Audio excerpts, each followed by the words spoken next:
Hello, I'm Crystal. I'm Kristen. And this is Damsels After Dark, a show where we, your favorite damsels, deep dive into a book each week from cover to cover.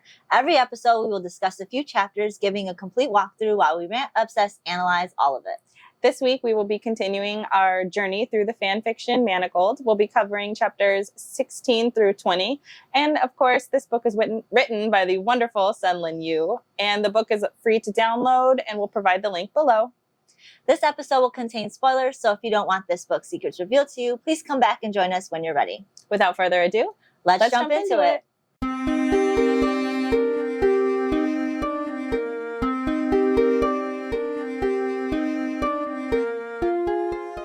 So, when I started looking over our outline, I realized there's a lot of things going on in this episode that is just intense. Yeah, there's a lot. So much. This is probably going to be one of my favorite episodes. Yes, like I'm ready to talk about a few big main points. And Yeah. I just can't wait. It's weird because the two main things that happen here are probably two of my favorite things that happen in the book and they're so depressing. Like, they're bad scenes. They're not like, oh my God, these are so great, these are memorable. No, they're negative scenes, but for some reason for me, I really enjoy them. Yes, intense. Some of them are just so intense. I feel like the last 5 chapters, even though it had a lot of quality information for what's to come, I feel like it was kind of dragged on. This one just picks it right. It just keeps on hitting pretty strong with all the intense, like, next main plot points. Mm-hmm. It's insane. It's pretty good though. I love it. We get some good Draco Hermione scenes, some situation. I mean, nothing overtly romantic or steamy, but if you learned from the last episode, it doesn't really take much for me to be swooning over something that Draco's doing. So, but yeah, this is so good. So you guys are in for a good show today. Yeah. Lots of stuff. And just to recap last episode, we finished with Hermione having the dream about Ginny, and Ginny was accusing her of sleeping with Snape, and you did a wonderful breakdown of that conversation. Oh yeah, my mock conversation. It was perfect. And then Hermione sort of mulls that over, that whole situation, and then she goes and grabs the paper, and that's where we ended chapter 15. Yes. And so we start with chapter 16 with her reading the news in that paper, and lo and behold, who has been shot dead? Umbridge. Yes. Yeah. I think the arrow just came straight out of the forbidden forest while they were having some kind of, like, I was gonna say get together. Well, kind of. I mean, it was. It's like an assembly at Hogwarts, I believe, for the year to date battle where they killed Harry and stuff, I think. Yes, and they're erecting a statue in honor of Voldemort there, and so everybody who's important is a get together. Yeah, I mean it totally is a get together. And who's of Death Eater. who's of Death Eaters are there. Also, the minister, is it Thickness? Is it Minister? Is that his name? Because that's how I say it every time. Maybe I was always reading it as Thickenese. Thickenese. Oh, I could not. Once I saw Thickness, I was like, it's Thickness. I don't know. And I'm like, why wouldn't she name it Thickness? That's the worst. It could be Thickness, but I read it as Thickenese. No, you're right. You're probably right. It's probably wrong too. Probably wrong. Again, we have no idea of names. We just create them in our head. But the paper is saying that many people think that it was an attempt on the minister, Thickness, whatever. But it ended up missing, and it was a barbed bolt. Yeah, that came out of a crossbow. Crossbow. Yeah, that's the word. And struck her right in the heart. And they were stupid, the people that were around, and they yanked it out of her heart. And then so she didn't die right away. Yeah, they yanked it out of her heart, and then she bled to death immediately. And shards of the necklace that was like in her bosom last episode was shattered everywhere. Mm-hmm. And I want to say at this point, Voldemort had acted on this whole incident and started believing that the Order was active again, even though they were under the belief that they weren't. And he started making Death Eaters patrol actively even more. I think that's when I think that's when the Death Eaters were not only being active more, but they were on the hunt looking for the specific person and getting answers as to how it happened, because there was wards up too, and I think the bolt managed to get through wards and stuff like that. All the way from, as you mentioned, the Forbidden Forest. Nailed her right in the heart. So Professor Umbridge is dead. Well, I keep wanting to say Professor Umbridge. She's Warden Umbridge. Has been murdered. And so not only did that shake Voldemort and the Death Eaters, but also that affected situations back at Malfoy Manor, where now Montague stopped coming over. Astoria, who was always just hysterical and out of her mind, was extra paranoid and was asking Draco about the wards that he had put around the house, and he, of course, he doesn't care to answer her. But, no, he's pretty much just like, fuck off. Essentially, it's just that this event happened. Everybody is now paranoid, including people in the manor. And I think except for Hermione. I think Hermione started analyzing, well, you know, it doesn't make sense that the Minister of Magic was the one targeted. She really believes it was Umbridge that was targeted. She can't figure out why. She doesn't understand yet why. And she saw that Draco was coming back and forth to the manor dressed in his like hunter garb, and she was thinking, oh, I hope he just doesn't come back or whatever. That, you know, and even though because he was coming back like he was almost drained, and she was just like, good, he deserves it. And he was coming back angry too, pale and enraged. So she was watching this happily. Watching everybody freak out happily. And then also there's a spark of hope within her, because now there's a possibility that at least somebody, maybe one person from the Order, is out hunting down well, I don't know that she was a Death Eater. She was not. Hunting down people from Voldemort's camp. Whether or not it was for the Minister or for Umbridge. That the fight is still alive, so to speak. And I want to say Hermione just kept on like looking at the paper, trying to get any kind of glimpse of maybe an undertone of maybe the Order coming back, maybe seeing if there's a fight somewhere, like, you know, anything that may trigger some kind of event showing that the Order is still active, but nothing, she said, nothing of late. And then right around this time, Healer Stroud came back and started doing her checkups, and I want to say she was irritated with Hermione because she still wasn't pregnant. And what is this, like month 4 now? Yeah, I believe so. Healer Stroud gives her a fertility potion and tells her that she's not going to like the effects of it, but she's sort of out of ideas about what to do to get Hermione pregnant. She notes that the fertility potion is going to make her body swell a little bit. So like her breasts are going to get larger, and also I think like painful too. She's going to start feeling almost like as if she was pregnant. Can you her imagine? Stomach is going to swell. Horrible. No. Oh my God. To be in that state just so you could be bred. Because you're feeling all of this, knowing that that's what's going to happen. It's just, nope, no thank you. No. And then she also warns her that there's a possibility of multiple births. Or, I guess multiple pregnancies happening. Like twins and shit. Oh my God. No, please, no. One birth is traumatic enough. I don't want to do... Especially when you're already dealing with the fact that once you have this baby, it's not going to be yours. So now we're doubling that. We're tripling that. Maybe octuplets. I don't know. That's so sad. That's a lot. That's so sad. And right after she was done doing her checkup, Draco, I guess, didn't come in to do any of his normal mind reading things because she was to see Voldemort that day.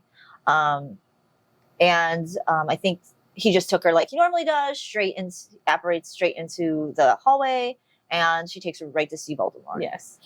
And I guess Voldemort went straight into a conversation with Draco and Hermione, and I guess Voldemort was kind of irritated with the whole idea that she's still not pregnant, and he wanted this to hurry up because the best chance is for her to be pregnant for him to read her mind. And so it's because he can't really get any information. But Draco was telling Voldemort that it actually is working because with her being comfortable and relaxed and not in a state of high stress, she seems to have her memories start to come back little by little. And I think that's when Voldemort went straight into Hermione's mind. Well, he asks Draco to hold her face while he does it. And there's a beautiful image. I mean, it's not a pretty image. I think it's well illustrated of this horrific event. And it's of Draco holding Hermione's head while she's being mind read. Voldemort's diving It'll into be her right mind. here for your viewing. Right here. Yes. It's great artwork. And then he goes through her mind, and he is, of course, doing what he does every time, where he's just ravaging through it. He's not being delicate in any sort of way. And he starts like looking at the memories that she's had since last time. And he finds the origami memory of the paper cranes. Yeah, and he just starts ripping He starts ripping it, yeah. And so she can feel it slipping away, and she's trying to catch it, but it's just slipping from her. And he's also interested in the memory that she has with Ginny. Mm-hmm. And then I think after that, he just does what he does all the time. Is he just so he pulls out of her mind, and then he starts having this conversation with Draco about like he's interested in the Ginny conversation, and too bad that she was pretty much dead. And she's not alive to be interrogated. Mm-hmm. And Draco goes, I didn't know her worth. I didn't know that she would be of importance. Yeah, and as you recall, when I found her, she was close to dead anyways. And I think he says it makes sense now why Hermione would go and make a suicide rescue attempt to go into Sussex and bring her out. Mm-hmm. And Hermione doesn't know anything about this. No, yes. There's nothing before this stating that Hermione went to Sussex. No, I think we knew that Sussex had been blown. Yeah. Or something had happened within Sussex, but we didn't know it was Hermione. It was never confirmed that it was Hermione who had done this. So now we know the reason for her Sussex downfall and pretty much being destroyed is so far because of Hermione. Because of Hermione. Little healer Hermione. I know. Because she wasn't supposed to be in the battlefield. She wasn't. Yeah, so this is interesting. It is so interesting. And it's interesting, too, because Hermione is confused. Because as far as she remembers herself, she doesn't. This is not in her character. This is not something that she would do. So it's very interesting to see this point of view from her, realizing that it was her, being told that it was her, but then being like, I don't. And why Draco never mentioned it before. Why he never mentioned it. How come now. She has literally, I mean, we know she has no memories, but like she didn't even know, she didn't have a sliver of this. No. And he's just saying it like it's nothing. Oh, she just did it. Now we know why she did it, to save a dying friend. To save a dying friend. And so this, I guess Hermione was collapsed onto Draco at this time. And actually, she collapses onto the ground because then eventually he'll collapse onto her, and they have a spicy moment. It's not a real spicy moment, but it's a Crystal approved spicy moment. And I think that Crystal. Ooh, we should put like a sticker on that. Ooh, every time. Crystal approved spicy moment. A non-spicy spicy moment is what they are. And so, but she's on the ground right now while they're having this conversation, and then Hermione's just constantly thinking about how much she hates Draco in this moment. Because what else is new? He's saying that he's pretty much going to find the person who attacked at the Hogwarts ceremony. And if it's an Order member, he will find them and he will kill them or do whatever he needs to bring this to a close. And he's doing whatever he can to research like how it even happened. And because it was a special type of something on the bolt, I guess, like a potion solution. I don't fucking know. That broke through the wards. Yeah, and that is an actual monitored and substance. By the Death Eaters and stuff, or Voldemort's crew. And so they have that conversation. That's his new assignment, is to find out and hunt down this Order member. But he also starts scolding him. Well, actually, he has a conversation with him about how Umbridge came to have this necklace. And Draco basically says he's been looking into this for a while, and he finds out that there's a photo of her in 1995 wearing it, claiming that it was a Sluin heirloom. I don't know if I'm pronouncing that wrong. No one knows how she got it, but she had a habit of reliving even basic words I don't know, unlicensed peddlers of their possession. So essentially she stole it or acquired it around 95 and has sometimes been seen wearing it in some photos, but that's about all he found. And so as a result of his really lack of information, Voldemort punishes him by crucioing him. And so it's like that's a bad curse to be doing to somebody who's already have dark magic in them. It's like even worse because they're already having to deal with the innards of the dark magic like seeping in them, and then they're being crucioed. So it's like It's like a double of an effect. Double whammy. Yeah. Well, it does take effect on him pretty harshly because then he falls over Hermione. Yeah. He's literally on her. And she's like, I don't know. I can't. I'm trying to picture this in my head, but I just sort of like, is she laying fully on the ground? Is she just hunched over? I don't know. I'm assuming that after he wrecked himself out of her mind, she probably like, kind of like, I don't know. I'm guessing she's in a fetal position, laying on the ground, like, I hate these fuckers. Okay, well, I like that because I really need the visual for this because then he's like, his face is next to her, like he's like breathing on her. Yeah. That's how close they are. Yeah. While he's like trembling because obviously he's getting cursed. I'm assuming she's laying in the what you would call the rest position, like oh, fuck these guys. And now he's like on you. Yeah, that's fine. I like it. Oh, and it was Manticore venom. It was Manticore venom, which is actually important that we note that's what was on the bolt that made it through the ward, killed Umbridge. Yeah, and I want to say too that during this whole conversation, Draco asks Voldemort to have Snape return from Romania, and Voldemort's like, no, his mission is too important.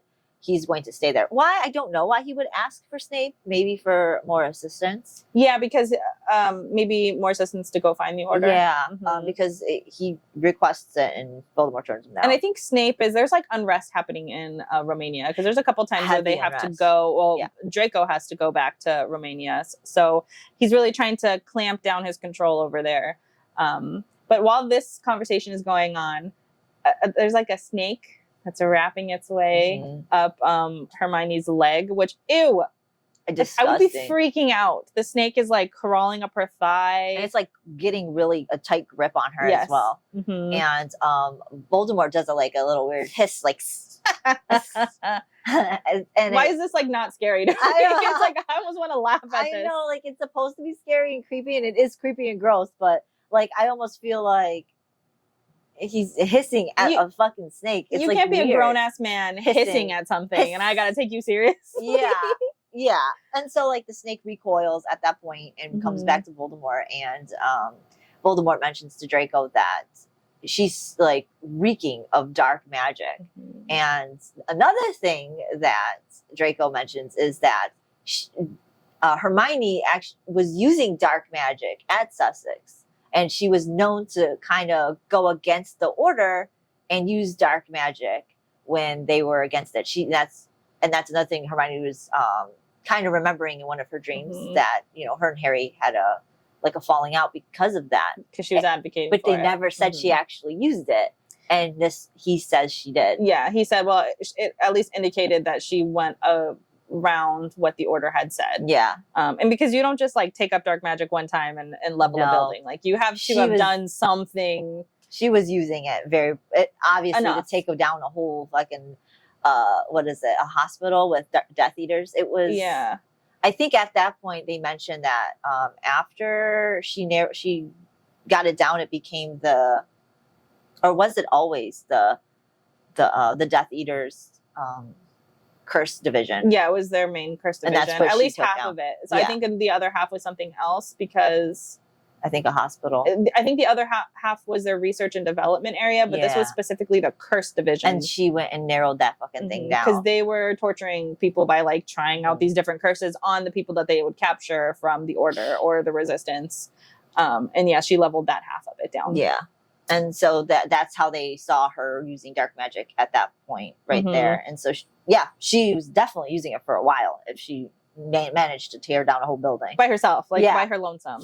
And then Voldemort, because he still sees her as a huge liability, basically says, just keep your eye on her. And Draco's response to him is, I will die before I lose a hold of her.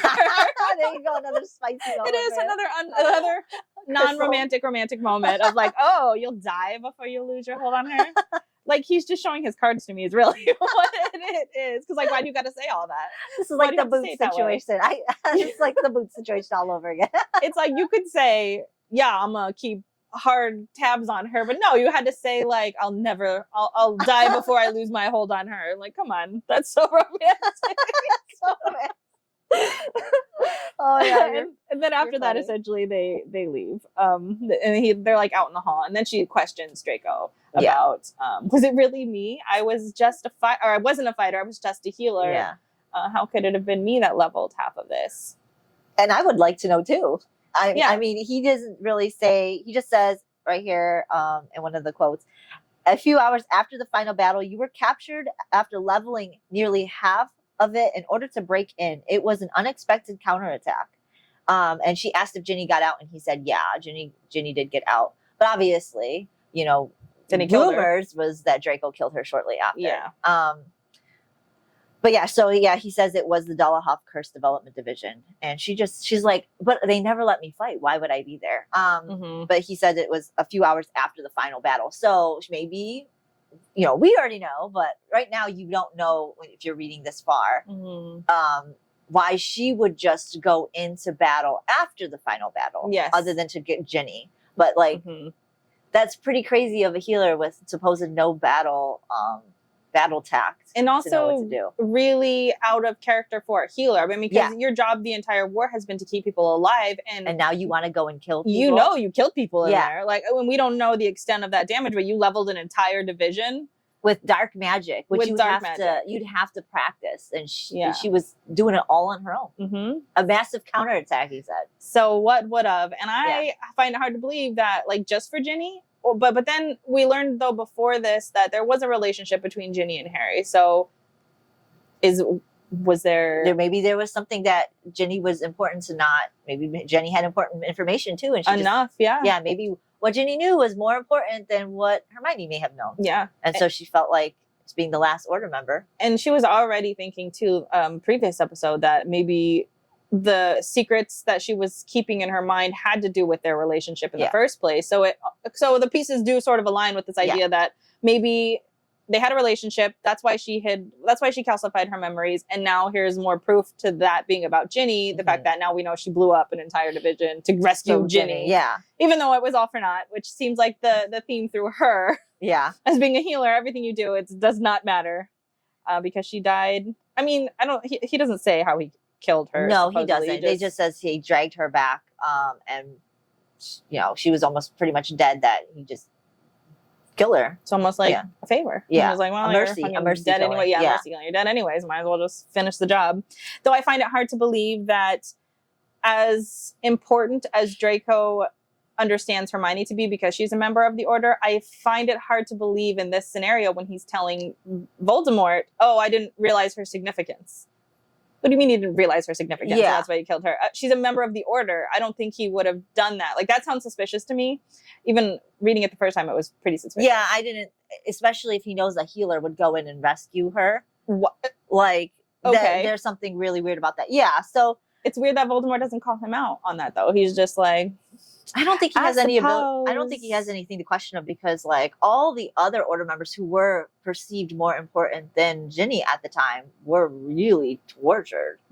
So maybe he just says, "Oh, well, it falls in line with everything else that was happening." Yeah, and he did kill a bunch of other Order members that would have been way above Ginny in status. So who knows? I suppose, yeah. So after this, Draco brings her back to her room, and she's disgusting. She smells gross. They both smell gross. Of putrefied remains was the description that was given here. Yeah. So he casted a cleaning spell on her to clean her up. But just note that the cleaning spell only gets like, makes you look and appear clean. You still feel dirty. Yeah. Oh, yeah. Yeah. And so he told her 3 days, and that was it. He just said 3 days, and then he left. And so, of course, I'm assuming within those 3 days, Hermione cleans herself. But I would hope so. Yeah, but there's nothing saying really what happens in the next 3 days. So I'm guessing she just goes into her funk.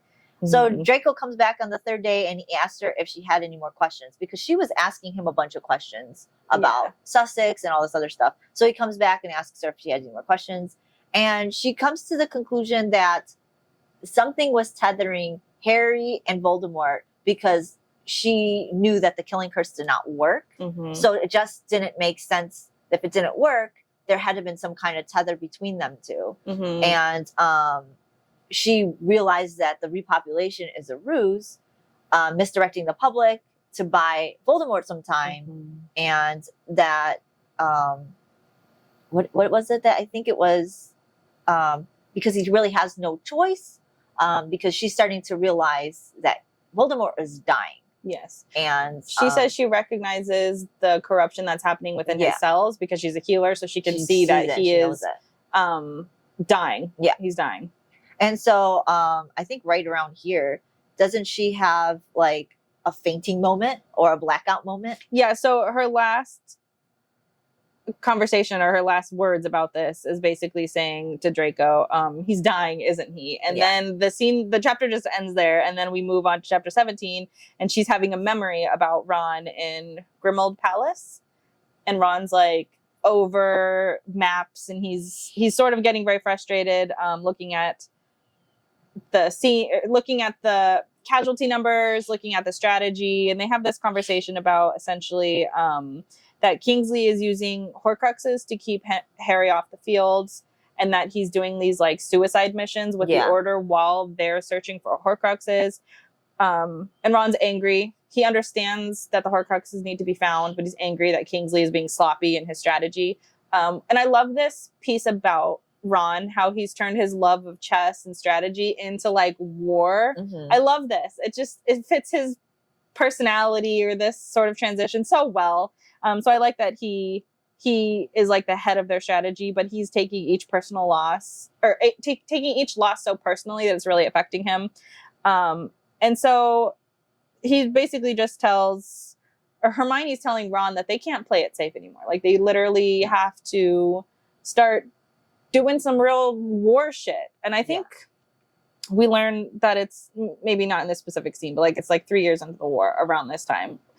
She pops out, she's thinking about that. So it's like time to stop pussyfooting around and like do stuff. And I mean, I don't even know how, because she's only a healer, I don't even know how them going into battle, they don't feel like we've talked before. There's tons of themes, tons of toxic positivity themes in here where they feel like they could just win off of pure goodness and light, which is utter bullshit. Yeah. How are you going to go around into war and not actually do war things? You can't just be stunning people and paralyzing them and then trying to put them somewhere, because they're just going to come right back up while they're killing you. Yeah. So I don't know how you could go into war and be like, oh yeah, I'm going to stun and paralyze you, unless they're doing the same. They're not doing the same. No. So how can you see your people die, your friends dying beside you, and all you're doing is stunning the person that's killing your friends? Yep. I don't understand how they could be okay with that. And it seems like an exhausting conversation that she's had multiple times. All the time. With the Order. And she's even had moments which we saw with Harry,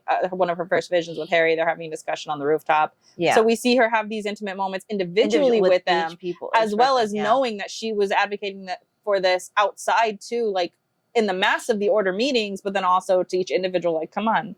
Yeah. So we don't get any more other than that small interaction between them. But then there's an interaction at the very end between them where she says that she's sorry about what she said the day before at the meeting. She didn't want Ron to think anything was his fault and that he saved Ginny, but she didn't want to withhold any information.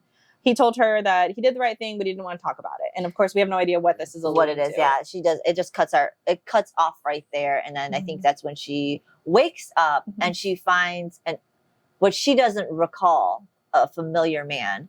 She sees him over her, and she jerks away from his hands and asks him to stop touching her. So we know it to be Draco, but she doesn't know who he is. She wakes up from this, I would say almost like a seizure, panic attack or whatever, and doesn't recall. And he tells her that she did have a seizure, that the fertility potion and the mind reading stuff might not work together, and has a certain side effect, which possibly is the seizure. And I like how she would forget to mention that. Well, I think Hermione even tells her, later in the future, that that there really is not a lot of research on it. Yeah, well, that makes sense. Yeah, so but you could give a warning. I don't know. I don't think Hilary Stroud gives a fucking shit, and I think if she did, she wouldn't put Hermione in danger at this point. So I don't think Stroud actually knows, because she wants Hermione to actually be in good position to get pregnant. So she's not going to want Hermione having seizures and possibly head trauma. Yeah. She wants, So I don't think Stroud knows. Because she did mention all the other side effects of the fertility potion, but didn't mention the mind reading. Yeah. But she also did tell Voldemort to only let Draco do it when she's pregnant, but he didn't. I don't know if she even knows that Voldemort wanted him back every so often. I don't recall if she was there. Yeah, so she probably doesn't know the extent of how much mind reading. That's true. You're giving her a lot of credit. I just want to throw her underneath the bus. I don't like her either, but I think she really doesn't want Hermione to be. Yeah, I think she'd be pissed off. Yeah, that makes sense. I really do. Draco also tells her though too that she was screaming for several minutes. Yeah. So like this, whatever happened to her right before the full-on seizure, she was screaming. So that's unfortunate. Yeah, like I can only imagine how fucking. Like she probably woke up with a massive headache, not just only knowing who he was. She didn't know who he was, but like a massive headache. And so she asked, "Who are you?" And he goes, "I'm the person in charge of your care." and I think she drank a tonic he gave her, but she had no thought to believe otherwise that he was lying or whatever, because he's helping her. He's being extra delicate to her at this moment, which she doesn't know that is different than how he would be treating her. So it's kind of, I think she kind of understood him to be somebody of, that's not going to put her in danger, because she asks him, do I know you? No, she says, she says, do I know you? And he says, I suppose you do. I suppose you do. Yeah. Like, why is this the sweetest interaction with this is the sweetest part, the sweetest thing he's been for her the past few chapters. So this is the like sweet coziness before the shit happens. So like get nice and cozy right in this little scene between these two. This is it. Shit's about to get real. It doesn't get any cozier. No, it doesn't. It gets a little sexier. It ramps. Yeah, sexier.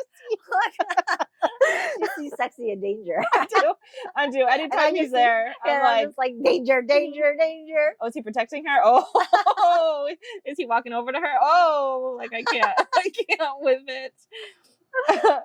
And then he gives her some potion after that. Yeah, and puts her to sleep. And then we get back to her after she had woken up, and she starts thinking about what had happened.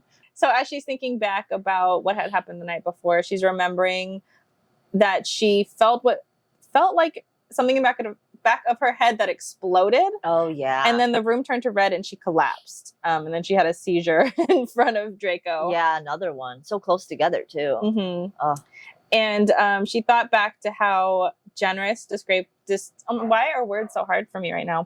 She thought back to how generous Draco described himself as. And she snorted. She laughed to herself. Like, damn. Oh, the person in charge of my care. Oh, what a nice way to refer to yourself as. I like this fucking dude right here. Yeah. Talking about charge of my care. I'm just here to make sure you're fine and you're well taken care of. I got you boots. I love the boots.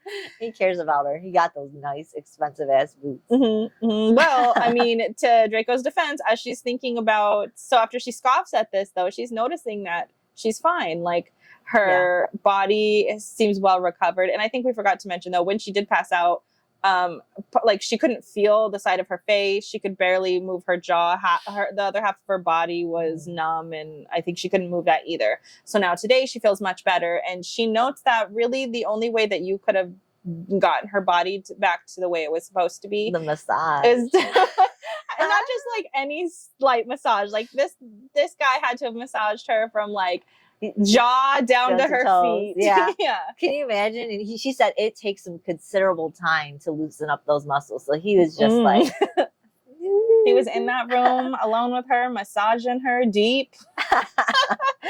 He probably just wanted over her. No, she said. Yeah, she said you couldn't just do it with magic. You had to physically with those rough hands from her jaw to her toe. Those rough, callous, magical hands.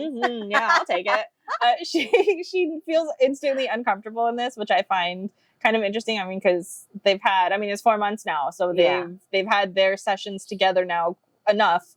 But now she's almost like uncomfortable and embarrassed about the fact that she was laying unconscious while he was in the room, massaging her. Yeah. But she says she knows it had to have been just clinical, even though it made her feel uncomfortable, because it does take considerable amount of effort to be tenderly caring to each muscle and joint, and it definitely was a clinical thing. And we've also kind of come to understand that like SAing is not really his thing. No. Like if he's not going to be disrespectful when he just can, like when it's handed to him on a brown table. He could pretty much, like, as they say, take it when he wants it, and it's disgusting. But he does it. When like now he's gonna wait until you're unconscious to do it. I don't really think so. So I would be more embarrassed, really, to be quite honest with you, that I like fell and had a seizure and then had to massage me. I'd be like, thank God I was, but I think I'd be more upset I slept through a massage. I'd be like, damn, I slept through this fucking nice massage. I woke up all relaxed. I could probably go back to sleep. I could go back to sleep. I'm fully awake, ready for sleep now. And so I think it's 2 days that passed. She doesn't speak or see Draco within those 2 days. And by the time, like, when this is all, like, she's alone, she's thinking of course, she's always pondering about her memories, and she is pondering about Ron and how his, his ability to use chess, of the talent of strategy, and she was just pretty much thinking about back how, how they've grown into this war situation, and that they really believed that light was going to take over, yada yada. It's the same conversation she has to herself constantly. Yeah. Well, she notes here that she gives us a little bit more detail in that nobody in Dumbledore's army thought that this war was going to last at all, because they thought once the Wizarding World saw his army rise up, that they were just going to remember what happened when they defeated him the first time, and so everyone would just get behind them and the war would just be over. But turns out Voldemort learned his lesson the first time, and he adjusted his strategy. And one of the first things that he did was seize the ministry, and then he limited his focus on that to the blood traitors, so the mudbloods, and all that. And then he took over the hospitals like right away, which is of course very, very difficult, because now the Order didn't see this coming. And anytime someone got hurt or injured, and they were at St. Mungo's, is the big hospital, they were pretty much, if they weren't part of Voldemort or the Death Eaters side, they were taken and tortured and put in one of the curses for development, or the development curse division, and also put in prison or killed, or whatever the case may be. They had nowhere to go to turn to when they were injured now. Also, even if this were all true and they really believed that this would turn to their side, because no one wanted to be on Voldemort's side and everybody would go to their side, Voldemort's still killing people. Yeah. They're not the Order and Dumbledore's army is not killing people. They're only, paralyzing people and stunning them. Yes. So no one's going to want to go to a side where they know that they're possibly going to be killed and they can't do anything other. It's important to note there is other resistance, though. Yeah. It's not just Dumbledore's army and the Order. There are other resistance, and there's all over Europe. Yeah, and it's not saying whether or not they are doing killing curses. It's just specifically Harry and Dumbledore's army and the Order that is against dark magic. And it should be noted that Voldemort was able to do this because he was really smart in once he took over, he immediately talked about the resistance as traitors, as terrorists. And so that's why they weren't able to go to hospitals. They weren't able to go buy things. So like supplies, food, supplies for their army just in general, because they were traitors. So when they would show up, that's why when they would show up at the hospital, they would be taken, because they were considered terrorists, because he spread that propaganda with the ministry. Yeah, he took it over. So, and the resistance was not prepared for that. No. They were, because they came into it so blindly, just off of good vibes. We got good vibes over here, so we're gonna win. That makes that's just ridiculous. It makes no sense. It's utter ridiculous. I just don't understand how anyone would be like, this makes sense. And follow him to your death. I don't know how he managed to do that. But she also remembers or notes as well that Voldemort, once he seized control of the ministry, one of the first things that he did was enact the Muggle-born Registration Act. And so, and people tried to run and flee, but they ended up catching them and snapping their wands. And the thing that allowed him to gain this power is because he really tapped into that idea of like purebloods versus mudbloods. And so people who were purebloods really didn't have any incentive to stand up and die for the cause of somebody they deemed sort of less than. Yeah, and that's so ridiculous. And now, saying all this, and now knowing that there's a surrogate thing underway. It's like, this is the whole point that you tried. This is why you had the wars, because you didn't want this, but now you're integrating so-called mudbloods and muggleborns into the pure bloodlines. What? So that's how it's easy to understand why Hermione's like, this is just a misdirect. You don't really want this. Yeah. What Voldemort really cares about at the end of the day is him being, in power and being this all, I don't know, encompassing being that everybody just loves and adores and wants to keep. Which is no different than what we just see in real life. I mean, this is literally the playbook of real life wars, right? Where you demonize whatever enemy, whether or not they're really your enemy. You're just taking the fastest way to gain power. That's all it is. It was easy to do muggles. It was easy to convince purebloods. And then it was so easy to convince purebloods that the muggle or muggle-born mudbloods were their enemy, that it was easy to then retell them, well, now we're going to have you rape them. Yeah, so we can have babies. So you can have babies. Like, that's how stupid the masses are in general, because we're like gung-ho, we're fine, we're gonna let this happen, and like, okay, we're fine with putting their blood into our bloodline. Like, it makes no sense. No, but like, I'd like to touch kind of on Voldemort's history. He is a Slytherin heir, so also his father was Muggle. Oh, interesting. I did not know that. His mom did a love potion because his mom was in love. It's actually a really interesting story. His mom was in love with a Muggle who was rich in town. And she was not apparently very beautiful. And so she made a love potion for the father, made him fall in love with her, and made him keep getting this love potion, and ended up marrying him and had Voldemort. Wow. Tom Riddle. So he is the ultimate mudblood. He is, yes. And his father his mom decided that she didn't want to give him the love potion. She figured, he has to love me now. Stop giving him the love potion. And he turned on her immediately. Wow. Left her. So Voldemort hates his father. Interesting. Hates his Muggle side. That is a good story. That's what the war really actually started about. He hated the Muggle side of him, and he was actually in reality having a war with himself. But this changes the trajectory of it in this fan fiction, where he just cares about power, and which he does even in the first book. But it's almost like he forgot why he was at war with himself. It's always the ones in real life and in book life that are like shouting the loudest about something that are the ones behind closed doors dealing with their own issues with it. Like if you're shouting the loudest about like drug usage, kill all the drug users, and then you're like behind scenes doing drugs. It's just like that's why every time I see stuff in the news, it's like, there's something wrong with you. If you're against LGBTQ, community, maybe there's something you're battling. Yep. And you just don't want to admit it. Yep. So this makes perfect. So I buy it. I buy it 100%. But how ironic. Yeah. Little tidbit right there. I love that.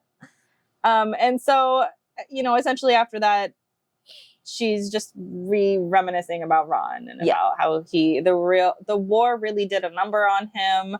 Again, he took all of the casualties as his own personal burdens, because he was sort of sounds like he was sort of head of the war strategy. Yeah, I think committee he was or always whatever. in front of a war board or whatever with little supposed pieces. That's how I imagine it. And then I want to say. And then she talks a little bit more about the division between the friends. About how everybody sort of went to Dumbledore's army and trained for combat. And she looked at the situation saying, how come nobody's looking at healing?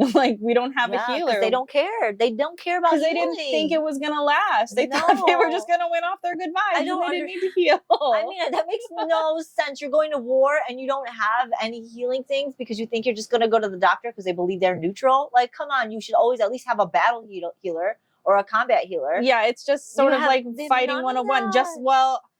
It doesn't surprise me though, because you're not even killing anybody in a war that you're trying to win. Yeah, but they are killing. The other side is killing people. No, but it makes sense that they would this would be another area that they would neglect. That they have no idea their downfall. Yeah, they have no idea how to conduct war. And again, she even says here that it was 3 years into the war and she was still arguing about this with them. So dumb. And saying that how am I 3 years in here and this is still the outlandish position to take? Like, she says here during this part too that she wasn't even advocating that they teach them or make them do it. She just wanted them to have the option, their fighters to have the option to kill somebody in self-defense. Like, that's literally her position. Also, they're not even using counter spells and counterattacks. Mm-hmm. She even said, she's like, it's not even just killing. They're not even using dark counterattacks. Mm-hmm. They're strictly only using stunners and something to paralyze. There's also counterattacks they can use within dark magic that will not necessarily be the ultimate death. Yep. They could do other things, like maybe even curse them or hex them, or Mm-hmm. but they don't even want to do that. It's strictly paralyzing, and I don't understand. That's like saying, "Oh, fudge" instead of fuck. Like, Yeah. you're doing the same thing. You're just not going all the way, but Mm-hmm. the concept is still there. It's like you're scared, Yeah. and in theory, that's what ends up. That's what it is. It is there's some kind of fear in using dark magic, but that's because of Harry Potter. So we'll get into that later. He doesn't say yet. No, but she's saying essentially that because they didn't care to worry about healing, that she took that upon herself to go learn. And so she learned enough that when they lost their they had a healer, they had one healer. Yeah. And then that healer, while he was teleporting, a Death Eater grabbed onto him and made it past the wards in there. And then he left. The Death Eater left, came back to their hospital, and annihilated everybody in that hospital. It was actually during their training. So they sent her on a training. They took, I think, 2 or 3 people, and they decided to send her because she was already, like you said, she was already training, a healing trainer. So they sent her, and they sent a couple other people, and one of them was pretty much being hooked on by a Death Eater, and the Death Eater went with them to the training, the healing training hospital. Oh, okay. That's when it happened. So everybody that was a healer to train for the war, their side, was pretty much annihilated, killing everybody in the area and the actual hospital itself. So she couldn't even train there anymore. So she had to cut her training short to go to a different area. Yeah. And the other trainers that were with her were pretty much dead or captured. So she was like one of the only trainers left after and that. they said that healers. One of the resistance people from somewhere else in Europe had reached out to the order and said that they would take her or take somebody. And she was the one who had the most knowledge and experience. Yeah, so they took her away for 2 years, and she trained all over Europe in 3 different places. And that's when she notes is probably when the division between Harry and Ron, she wasn't there, really happened, because she wasn't there, and they left to go train, and they became a duo, a solid duo while fighting for 2 years. And she came back, and it was just sort of like, yeah, they were happy to see her, but I mean, you would grow apart after 2 years and experiencing different. You're experiencing trauma and like not different together, life, so they're growing differently.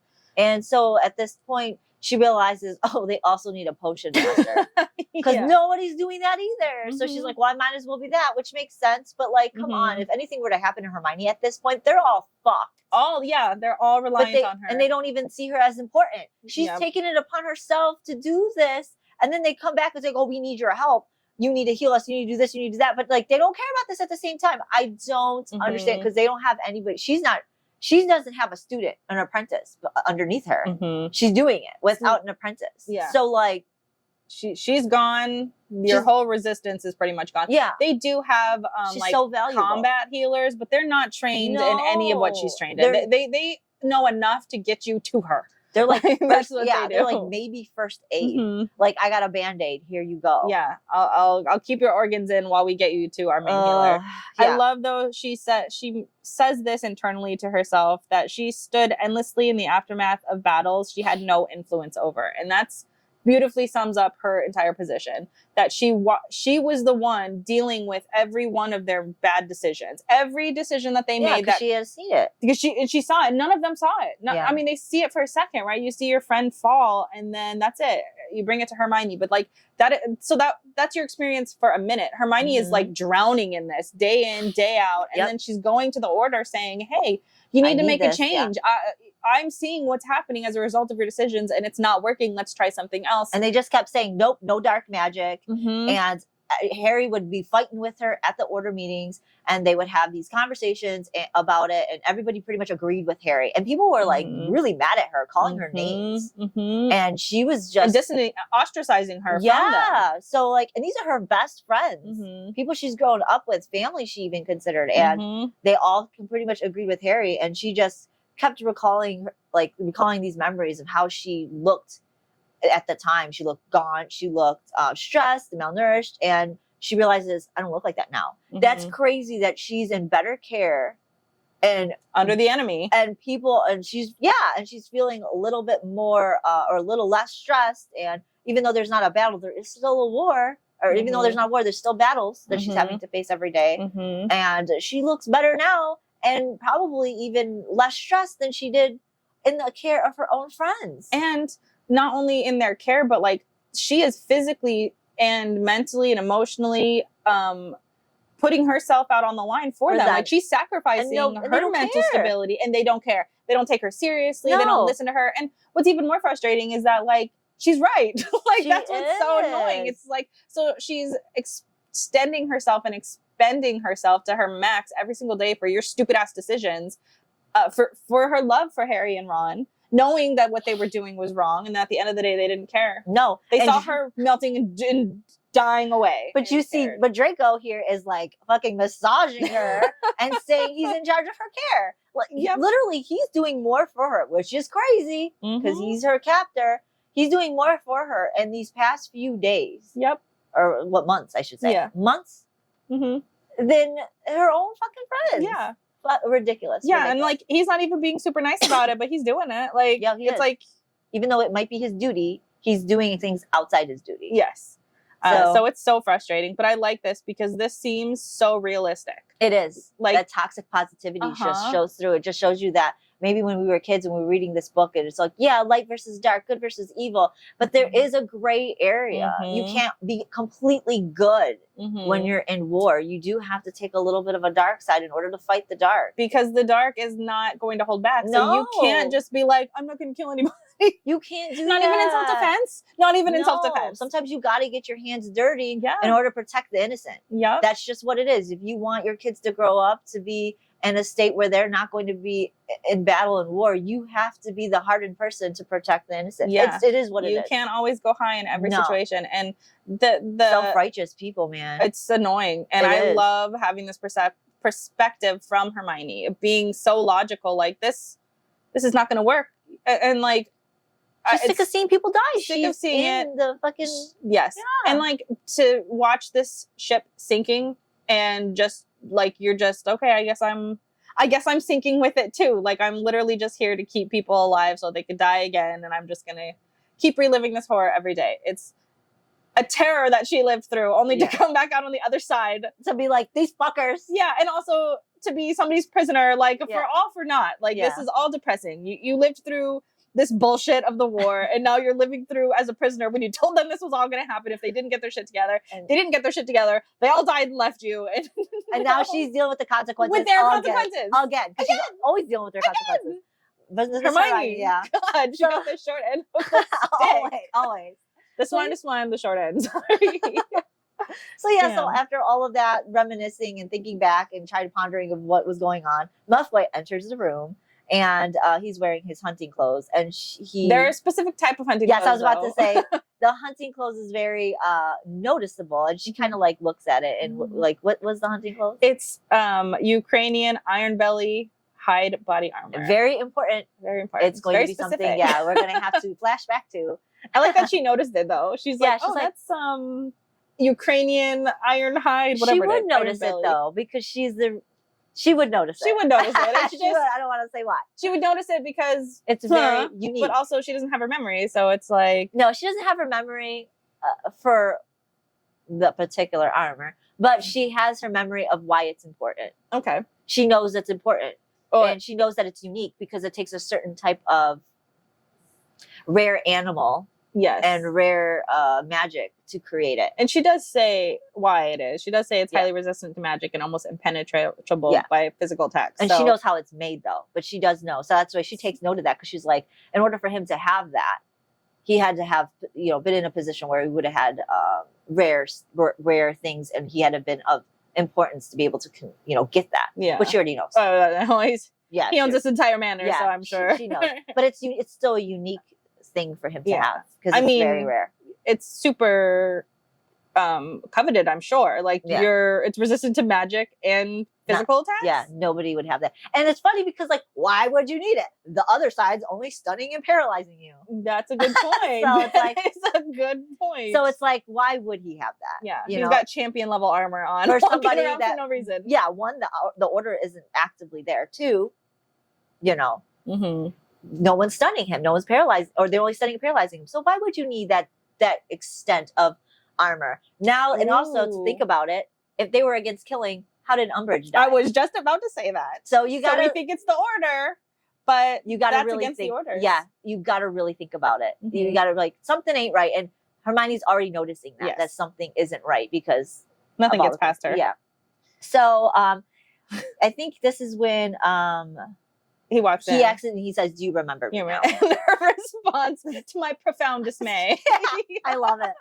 I want to start saying that to people. To my profound dismay. Yes, I remember you. Unfortunately. Yeah. Fuck. Fuck. You're here again. You're here. Yeah, I love how sassy she is out of nowhere. Yeah. To my profound dismay, you're fucking here again. And the funny thing is like, she knows that he was massaging her and doing everything. She's like, this dude who took excellent care of me, top-notch care, but fucking not you again. Like, I mean, I get it. He's her enemy. We get it, but still, it's funny. It is. It's funny. But he gives her, so he doesn't go into her mind, because he says Professor Shout's gonna be here, but he gives her the paper. Yeah. And on the cover it says "Peace Talks in Scandinavia." Is that the whole thing that I'm guessing Snape is working towards? Like all his peace talks, Romania, Scandinavia. I'm guessing he's doing all of that. That would make sense. Yeah. And this is paper controlled by them, so yeah, I would assume. And Draco asks how she knew about the Voldy thing, where he died. Voldy. You're on like nickname basis. Well, I mean, I do read a lot about him.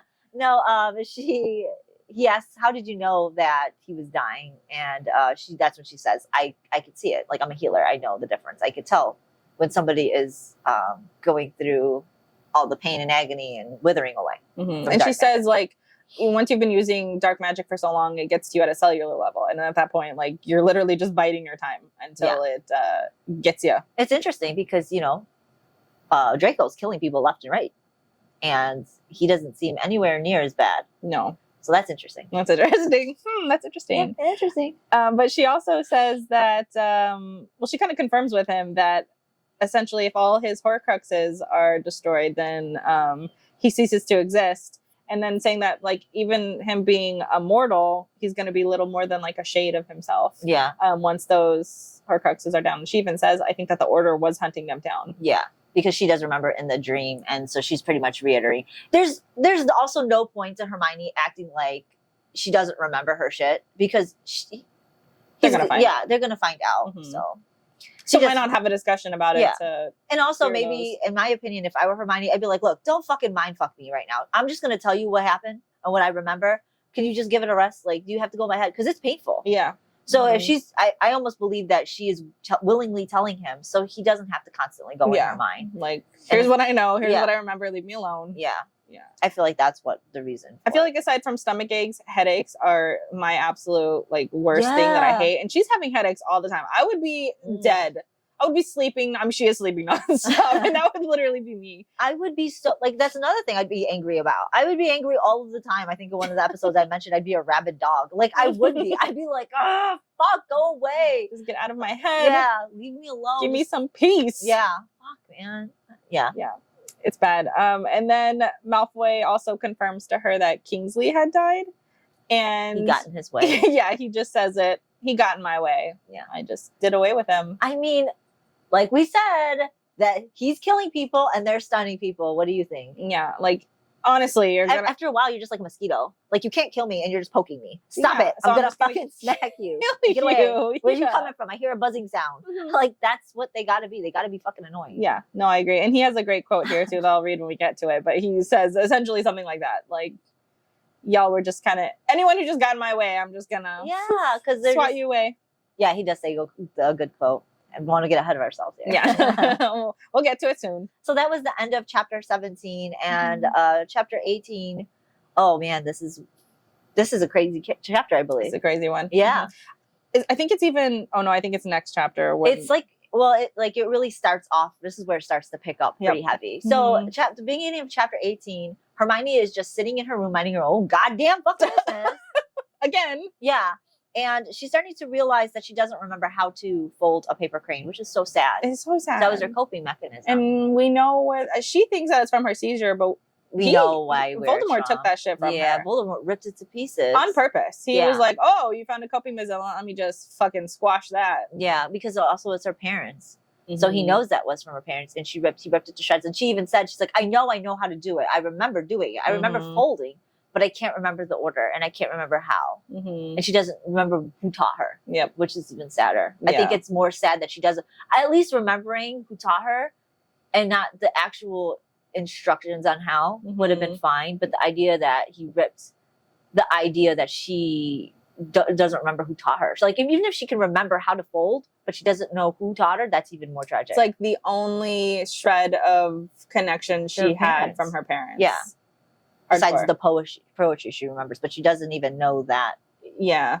Yeah. It's sad. So yeah, she just sits there and ponders that, and and then she just wanders most of the day, and I think she says that she's still trying to figure out how to go through open spaces at this point. Yeah. And she can make it around the manor so long as there's not an open space. So she just sort of spends her days exploring closely huddled to walls or things. And it's the same shit she just keeps going through, I think, throughout the next, few days? Yeah, and she even says, like, she doesn't see Draco very often. He's not on the grounds. He screws her indifferently over a table during his days, and then she goes to sleep. Yeah, she's like, then I go to sleep and repeat. And repeat. Yeah, because this is these are their next days of fertility.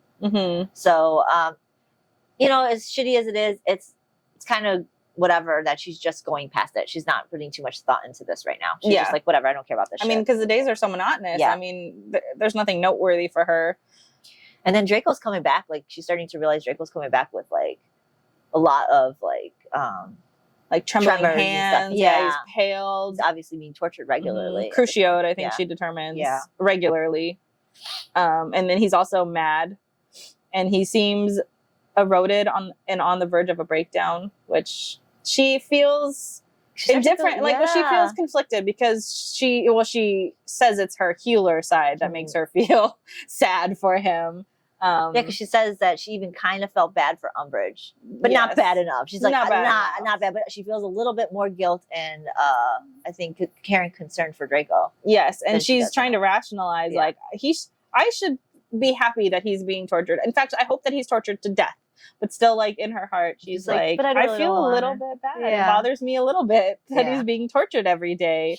And then she starts to realize that fertility potion is really fucking doing her in. She's starting to be like, oh, my boobs hurt. This hurts. That hurts. And she's just, like, horrified of the idea that these are side effects because these are the same side effects she would have had if she's pregnant. I think she's even like looking at her belly too, like am I pregnant? Yeah, she's starting to be concerned if she really is, and so she tries to ignore it, but she just really can't because it's so obvious. It's right on you. You can't ignore some of the physical things that are happening. And it also, she notes too that when she's leaning over the table, like it's become painful now because again it's pressed up against her. So even when she's trying to detach and remove herself from the situation, it's like her body now is bringing her into what's going on because now it's out of the norm than how it's normally been. Now she's feeling her body. Yeah. And she's just telling her body, please, please, please don't get pregnant. Please, please, please don't get pregnant. Begging to not get pregnant. Yeah, which is important to kind of note that she's unwilling to like allow herself the emotional. It's important to know that she's emotionally detaching. And so is Draco, because he's not really emotional at any of this stuff. That's important to note because I think Stroud actually makes a comment on this. Yeah, they're both just like totally indifferent. Yeah. I mean, but we've known this. He's been super clinical with her the entire time. Touches her only where he has to. finishes and gone, leave. Like there's nothing going on, obviously. Yeah. And then so after the 5 days are up, Draco, like he normally does, just goes straight into her memory. And I think she realizes that he's really on edge and starting to look very, very pale than normal. And she's fearing that because of the state of what Draco is in, that he might be getting close to investigating who killed Umbridge, and it may be somebody in the Order. Because I think she's worried that he's actually going to just really annihilate the Order this time around. Yeah, because he's really adamant about that. And he sees he sees those thoughts while he's in her mind. Oh, that he cares. That she's been like dealing with whether or not she cares, and he pops out and he's like, worrying about me, mudblood. I have to admit, I never thought I'd see the day. And she says essentially like, don't take it as a compliment. I also felt bad for Umbridge. Yeah. And then he says basically that a snake ate her. So like after she died, Voldemort had the snake eat her. Oh my god. Fed her to the snakes. I forgot all about that. Man, he gives no shits. You're on his team and he feeds you to his fucking snake. I forgot about that. Yeah, and I think even Draco is like, yeah, there's no like, yeah, that's what you get. Like, And also he says to her to like, because I think she says something about like all the people he's killed or something like that. And he's like, or she says to him, he says that I'm only following orders. And she's like, do you tell yourself that to make your conscience feel better? And then, because she says, do you tell them to make your conscience feel better? When you strung them up and left them to decay, did you think you were being noble? Yeah. And this is when he says, essentially, that surely you don't believe, sorry, I'm going to say this again.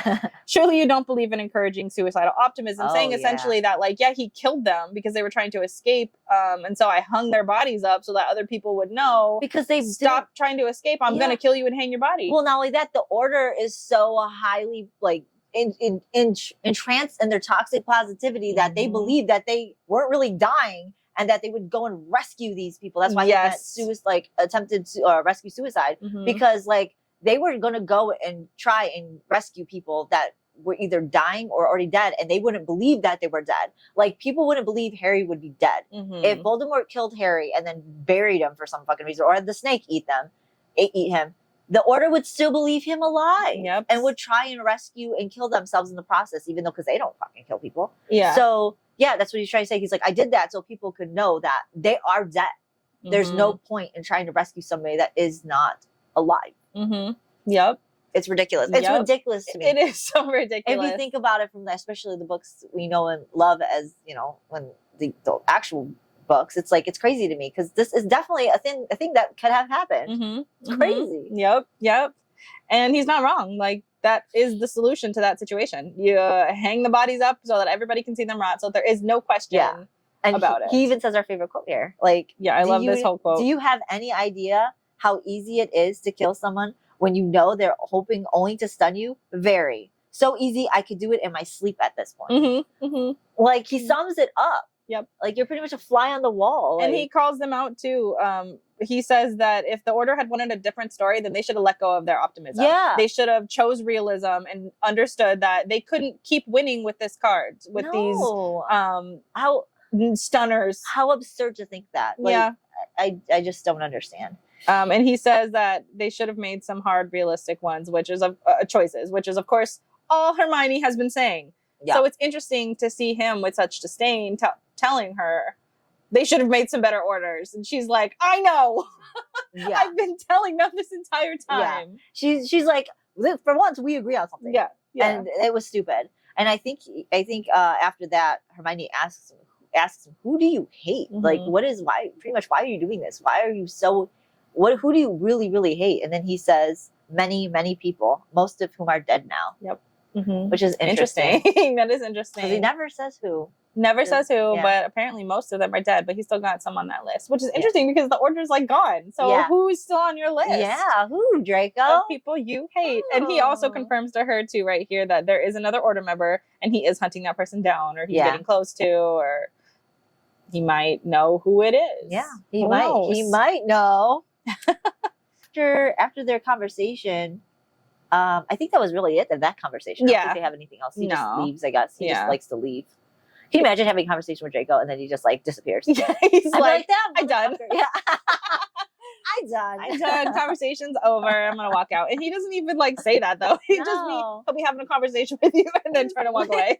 I mean, I do that. I do that too. I do that quite a bit. But like, he doesn't just turn and walk away. He leaves. He like disappears. Can you imagine having to be in a room with somebody you really hate and then you're just like, I hate this conversation. Could you imagine? Bam. Oh, I would love that. But could you imagine arguing with him and then he just leaves mid-argument? I'd be so pissed. I'd find out where he is and I'd go there. Follow him around everywhere. Yeah, I'd be like, you think you can fucking leave? You think this conversation's done? No, this conversation's done. But she can't leave. But like, that's what's shitty about it is like, she would love to, like, I don't even think she cares. I think if anything, if she could leave, she'd leave not to be there.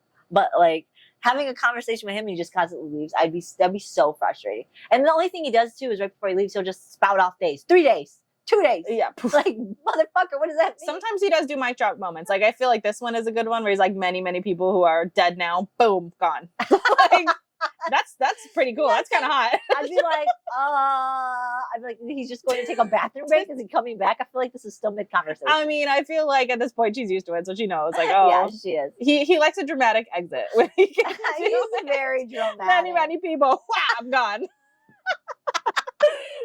So he likes the theatrics of it all. He does. He pretends to be indifferent, stony faced, but he's very theatrical. I'm done with this conversation. I said my shit and I'm done. I'm gonna leave you with that piece of information. Goodbye. The drama. That's so much drama. For no reason. Like, we're just having a casual conversation. I know. Like, why? I don't know, Draco. Oh, whatever. I can't. So, yeah, so after that, I guess things started to kind of die down as in the stress level of like Death Eaters, like patrolling and stuff. And then Montague, I guess, started coming back over again. Yeah, and, he did. I think that's After when Astoria, and Astoria decided to host another event.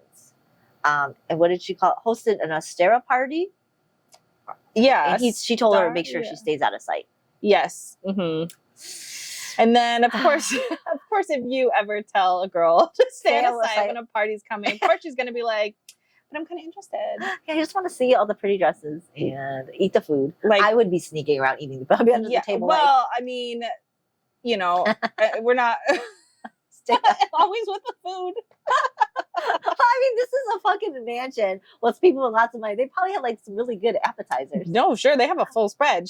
I mean, Astoria is a socialite. Like, she's not doing this half-assed. No, but if they would have just summoned food to my room immediately, I wouldn't be going around the party looking for food. I'd be out my window, like sitting near my window and like watching everybody as I'm eating food. Yeah, I would be sitting by the window. Yeah. See, this is why I'm not a Gryffindor, because I would not have gone out. Me He tells me neither. to stay in, I'm going to be like, I'm going to stay in. Me neither. I would have read my books. That's why I'm a Ravenclaw. I would have sat there, read my books, and fucking just like, fuck this shit, and probably found some way to like entertain myself because I don't want to be around these fuckwads. I would not want to be around them just give at me all. my food. Like, I don't care. I'll be Hufflepuffing it out. I'd be sitting there, laying down, watching TV. Some peace. Yeah. Some peace in the manor. Everybody's out. I'd be talking to the porch and be like, hey, what's going on down there? Yeah. Can I get some Can info? you give me some info? Yeah.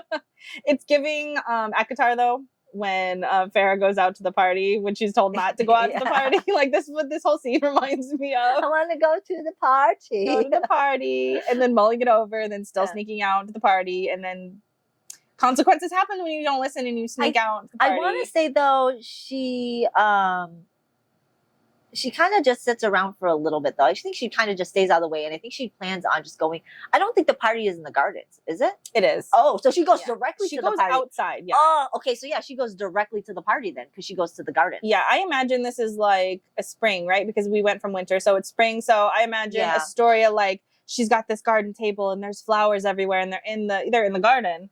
And so, yeah, she goes outside. She's not even no, she's not hiding it. She don't. In the banister by the stairs. No, she is outside. She went. I thought the party was inside, and she went out to the garden to avoid the party. No, I didn't. Okay, so she's stupid. She stepped. Again, she's a Gryffindor. She's going out there all brave. They're not going to see me. Yeah, so she's going directly out to the party. We know that Draco can see in her mind. So the moment she like steps out there, like if he's thinking about her, she's thinking loudly, he's gonna know. But whatever, she doesn't give a shit. I do believe that she what drew her out there the most is there were Death Eaters out there. And so she just wanted to go eavesdrop. She wanted to get information. She wanted to hear what was going on. And boy, did she hear some stuff that was going on. And to nobody's surprise. She's talking about, she listened to all the guys be so disgusting talking about their surrogates. And they're pretty much their sex trophies is what they were calling them, most likely. Yes. Sex slaves, sex trophies, something like that. And they were talking about how they're pretty much abusing them and treating them like shit and like having their way with them whenever they want. I mean, I guess we could get graphic. Yeah, well, and we could say like one of the quotes, I guess. Yeah, well, I summed them up, some of them up down here, but essentially, like the first one is talking about like she lost a finger, and that like grosses him out. Like it's really superficial things that they're complaining about. I mean, I get the one that's talking about the loss of the eye, who we know is Hannah Abbott. Yeah. And so he's like, I can't even look at it. I have to put a bag over her head, or I have to take her from the back, or put a cloth over her head because I can't even look at it. Like gross, demeaning things like that. I mean, it's just disgusting. They're like, yeah, we can't even show them off. Yeah, because she's missing a finger. I can't show her off. Like oh, what? And then one of the other ones, I won't get too graphic on this one, but he's like, he pretty much talking about her being under the table. That one? That he's trained her so well that he just snaps his fingers and she comes crawling and he takes her wherever. And she's been so used in the front that he doesn't do that anymore unless he has to. But then every morning he has her under the table. Yeah. Giving him. You know. Yeah. If you don't know, this isn't the story for you to be reading anyway. Yeah. And we do know that some of the girls are pregnant. And it's weird to me though. Most of them, I think. Yeah.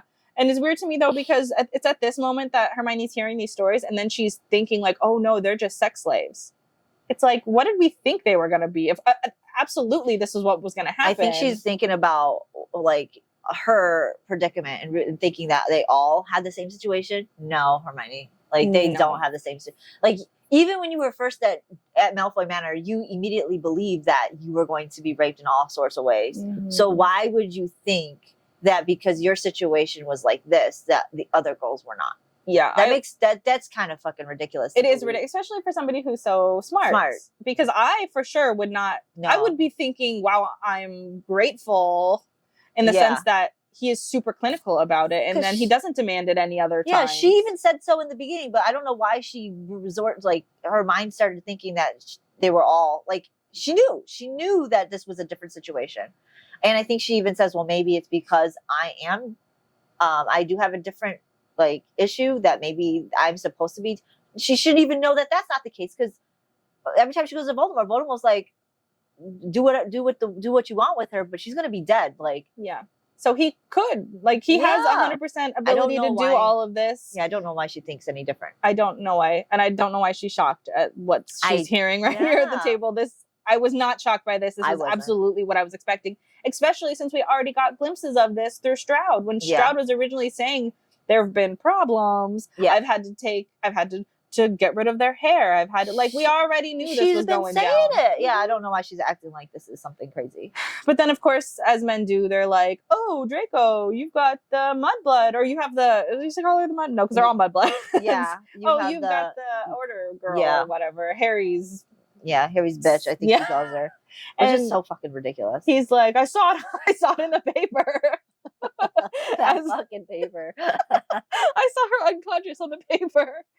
And then basically saying, like, how's that one? Is it good? Blah, blah, blah. And he's like, I don't know. I don't care. I'm doing what I'm told. She holds no interest, or I hold no interest in her. She doesn't keep my interest, is what it's like nothing. Something about interest and him not being in it. He's not interested is basically what he's saying. He's like, nothing about her holds my interest. I don't care. And they're like, oh, okay, well. And then I think she overhears that Draco's talking about going to Romania. Yes. And that he's scheduled to do a ton of executions in another ceremony to demonstrate strength. And the Death Eaters start to be jealous of Draco's mission. Like, oh, you gotta go to Romania. Oh, you get to Romania and kill a bunch of people. I'm so jealous. I'm so jealous. I'm gonna be home essaying my girls while you're out. Like, fucking, the Death Eaters are gross. But I'm not surprised.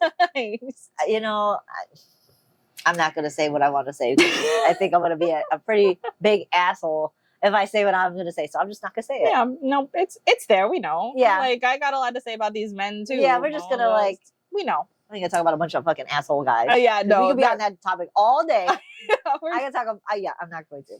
But, but yeah, at this point, it gets pretty crazy because Hermione's listening, minding her own business. Well, she's not minding her own business. She's minding everybody else's business. She's being like a little whatever, and she's eavesdropping, and she shouldn't have been there. She shouldn't have been there, He told but she her not to be was. there. Yeah, and while she's doing her thing, she gets hexed, and she becomes immobilized. And at this moment, she is. I think it hits it on their side of her head, and she realizes who did it, and it's Montague. It's Graham Montague. Like, why is he here? He's like a little fly that just keeps buzzing into the scenes, and they're just like, "Why are you here? Who are you?" And and it's like, is this finally going to be the time where we finally figure out why the fuck he's so interested in her? Yes, and because her last thought of it was that maybe he's an order member, maybe he's there to help her. Maybe he is the last order member. Maybe she was just throwing all sorts of theories at the fucking wall to see what'll stick. Yep. And then and then finally, when she decided she wasn't interested in figuring that out anymore, here he comes, hexing her. Yeah, which is a really weird thing for him to have done if he is an order member. Yes, because he could have just talked to her. He could have, but I do see that maybe he had to when somebody like in a story or in a movie has to like grab them by the mouth and like hold them like, shh, I'm your friend, I'm your friend. So I get that kind of, but then quickly he dashes any hopes of that because he says immediately, with all of the wards Malfoy added to your manor, I was afraid I'd never reach you again. Has he knocked you up yet? Which is already just and he casts a pregnancy spell on her to see, and she's not. It's negative. And I never thought that getting Astoria to host an equinox party would be the thing that finally worked. So we learned that it was him that really planned this party, at least planted the seed in Astoria's head to throw this party so that he could get to her. To save her? No. Not to save her. That's not why, because he gets really gross. And what does he say? He says, you were supposed to have been mine. I was the one who caught you when you were attacked Sussex. When I saw you standing under a sky full of burning dementors, I wanted to fuck you right there in that field. And then he started to dig his fingers into her. And also, he unclaps her cloak. Yeah. And notices that, like, the fertility potion has done some things. Yeah. And she's a lot more voluptuous. Yeah, than she was. And he even, like, grabs them and says, oh, I don't remember these. Yeah. And he starts, like, biting on her and, like, twisting her fucking... hard bites. Like, this is disgusting. And he even mentions to her that the reason why him catching her was the reason why he was a Death Eater and he earned his dark mark. So this Sussex thing is becoming deeper into like whatever has happened. Like he's starting to divulge in more information because obviously he admitted to being there. So it's like this is disgusting because he's like saying her as he's giving her information. And it's a lot to take. It's a lot. There's a lot of information she's taking and a lot that he's doing. You're dumping information on me in like a traumatic moment. Like, how am I supposed to process any of this? And he says, I recognized you from that cave. The Dark Lord said you'd be mine, but then he changed his mind. Now, there was no cave at Sussex. Nope. There's no mention of a cave. This is the first we've ever heard of a cave. There's more to this fucking story. There's more to this fucking story. And then he starts twisting her, her breasts and doing, just being disgusting. And then he goes, Malfoy gets everything, but I owe you so much pain for stabbing me with those poisoned knives. I've been fantasizing about this for so long. He is giving so much information in a fucking disgusting way. What is he talking about? Like, I want to know. It's like, I don't want to read this because, like, what are you doing? But then also, like, wait. What are you saying? Yeah, like. So not only did she blow up Sussex, not only were there Dementors flying on fire in the sky. That she did, but then she stabbed him with a poisonous knife. What is going on, Hermione? Who is this Hermione? Yeah, what? Okay. You don't know this one. Yeah, this is a completely different Hermione, and I'm sure she's just like, what the fuck did I do? Yeah, and also, like... She doesn't remember Graham at all. No, and then also she wasn't trained to fight. So what is she carrying poisonous daggers around for? This is insane. How did she burn Dementors? Like, she was not trained for this. She was specifically trained for healing. She was never fighting. So there's no reason to believe that she would have ever been... There's so much going on with this whole thing. Well-versed in this, So like, Graham's doing this with the idea that he just wants to take control of her and take her and like harass her, sexually assault her. And he told her that he wanted to remember this moment so much that he bought a pensive to recall his memories and live them over and over, because obviously Malfoy has her. Yeah. But he wants to be able to do what he's doing to her and remember it. Yeah, he specifically says, I want to, so I can watch you undo my pants as many times as I want. That's so fucking disgusting. And so, fucking gross. He used another charm, or he used a confundo spell on Hermione to blur her memory. So this makes her like confused and disoriented as she's already paralyzed. Yes. Mm-hmm. But I think he takes he takes the mobilizing hex off of her, but now so she can move. And I think she collapses on top of him, but she's still got like a blurred, confused mind. She's super confused. And that ends chapter 18. Right in the middle of this. Yeah. So disgusting. So disgusting. Like, I don't even know how, one, it's taking so long for Draco to get there, but I think the confundo charm fucked up her mind. Yes. So it's confusing her, and Draco has to go through her mind to understand what's going on with her. So sort of process. Yeah. And she, I don't think, has had much of a moment to like panic or anything. It's almost like things are happening to her and she's like, oh my God, what's happening? She's hexed, and then she's confused. So I think that's the reason a little bit for the delay. But then once we get into chapter 19, the next page, it is on and popping. Montague's ripping her dress open. He's got his teeth on her throat. He's like biting her, and not like sensually. She's like literally almost like chunks, leaving marks, bleeding. She's bleeding. It's like, Jesus Christ. Like, so disgusting. You're a fucking piece of shit. Yeah. Like, if this was a real person, I would want to fucking murder him. Like, this is gross. Yeah, it's You're gross. a gross piece of fucking shit. And to just get into her mindset at this point, like, he's getting close to her face, and she's like so confused. She's thinking like, oh, he's getting close to my face. Does he have a secret to tell me? Like, that's how confused she is. She's like, so it's giving confused, Jude with the faerie. Yeah. Like, that's the sort of confusion that she's got going on. Think about that, but yeah. Yeah, like she's almost like, she's not scared. No. She's just like, oh, is he going to do this? Oh, where's this? How come this is happening? I'm confused. I thought I was supposed to tell him something or be somewhere, and I don't know. Like, those are what she's thinking. And she's even like, something's not right. Somebody's supposed to come for me.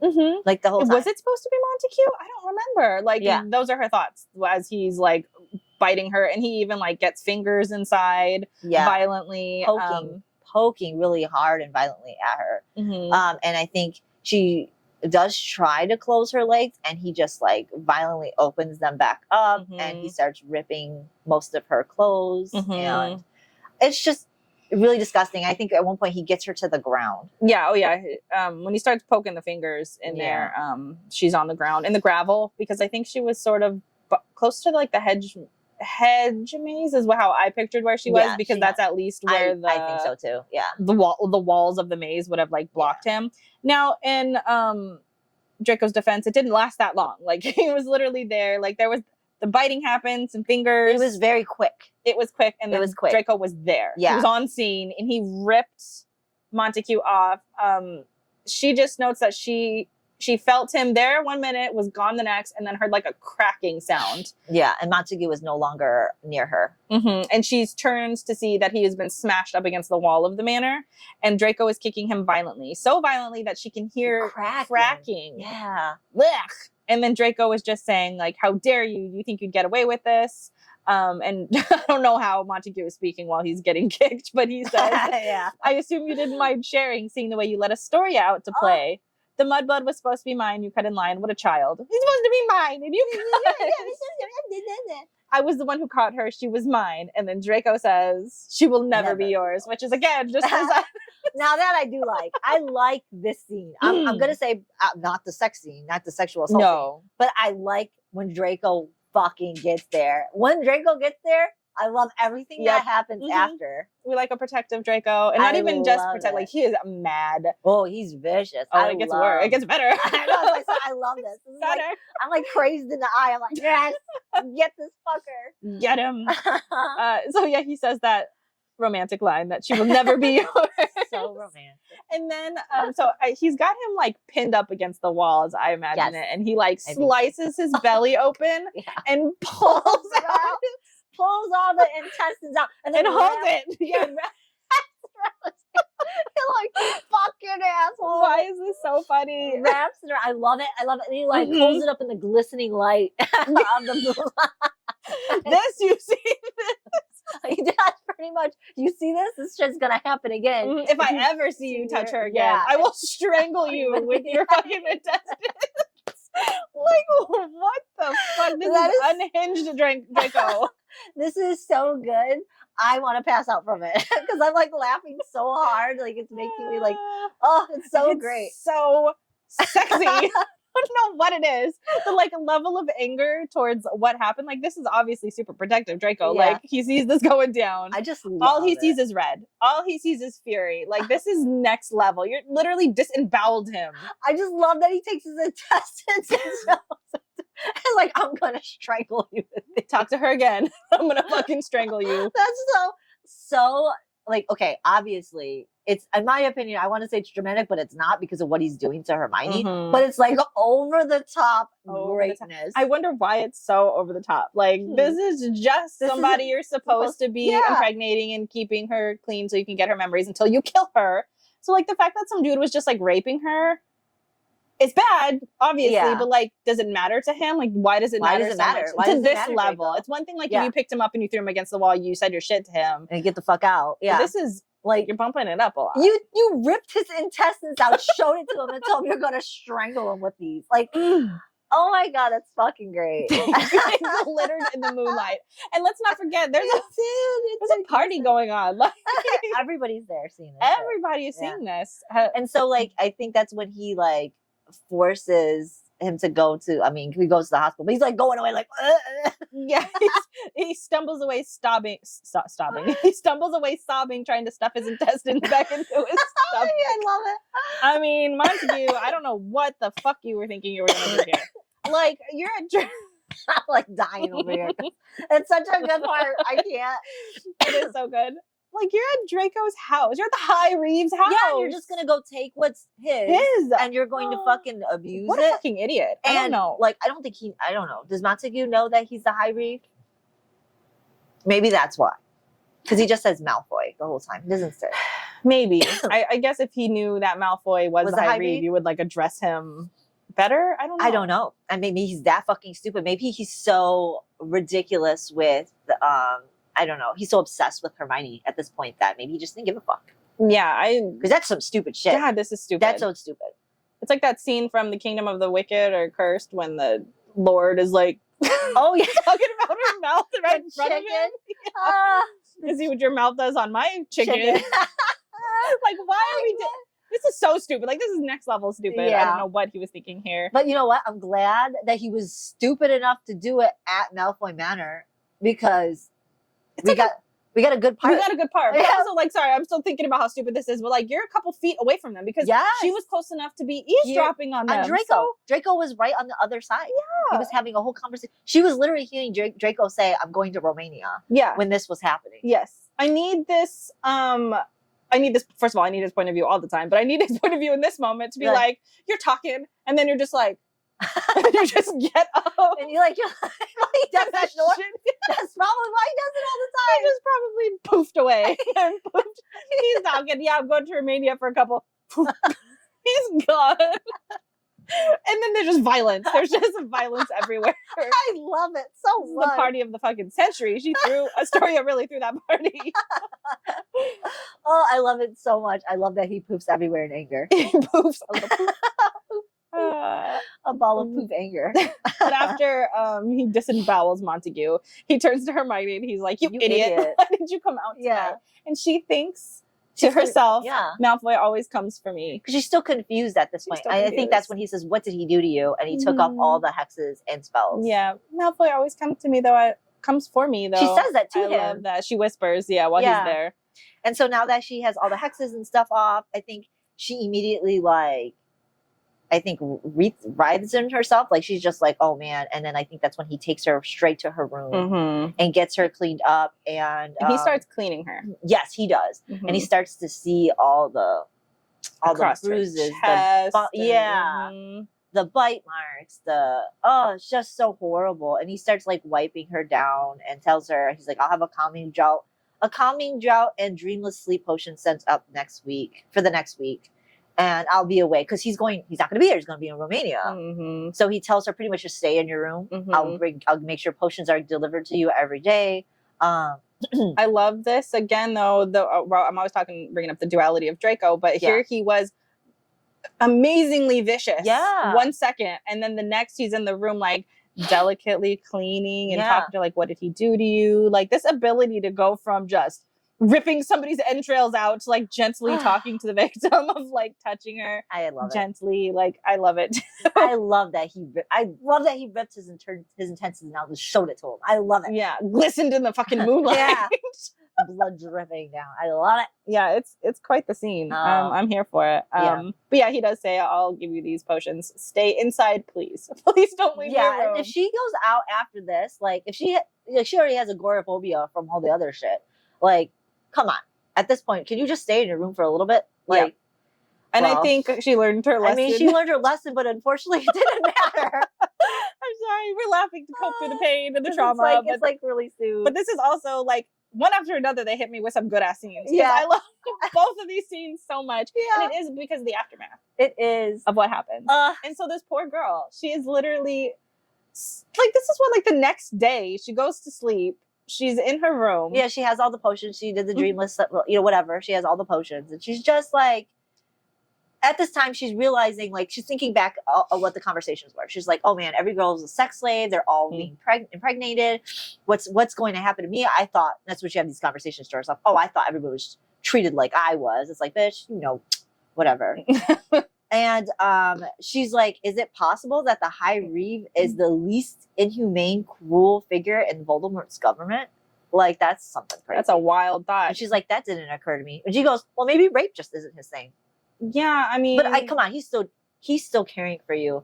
He's tender with her when it needs to happen. Like, he's mean to her in like vocal sense. Verbally. Like he's just kind of a bully, if you will. But like when shit hits the fan and he needs to be delicate and nice, and he's there. He's like, it's almost the verbal shit is just some kind of like, what's the facade wall, that he's creating. I mean, obviously. I agree, because we've seen it. We've seen the moments of their like quick flirting, like where it's like again, and he says these things like, she's mine, I'll never lose her. Like, we can see through this, so we know that it's more than just SA isn't his thing. Like he's there's definitely, it's not just the rape he's thing. A sweetheart because inside. He showed everybody else their guts, so he's so sweet. It's the fanfare in the light and the execution in the dark. Though it's backwards, right? Because now the execution part is backwards anyways. But it's the viciousness up front, and that's what people see, and it's this kind-hearted in the dark individual hiding in the dark. Yeah. It's just I love that quote. That's such a great quote. It fits perfect with this book. Yes. And back to your point that like he's the High Reeve, so it wouldn't, even if SA wasn't his thing, like at the end of the day, like he still had to be vicious to get where he was. Like he had to, theoretically, he's not the softest in his government. He had to have been the hardest in his government.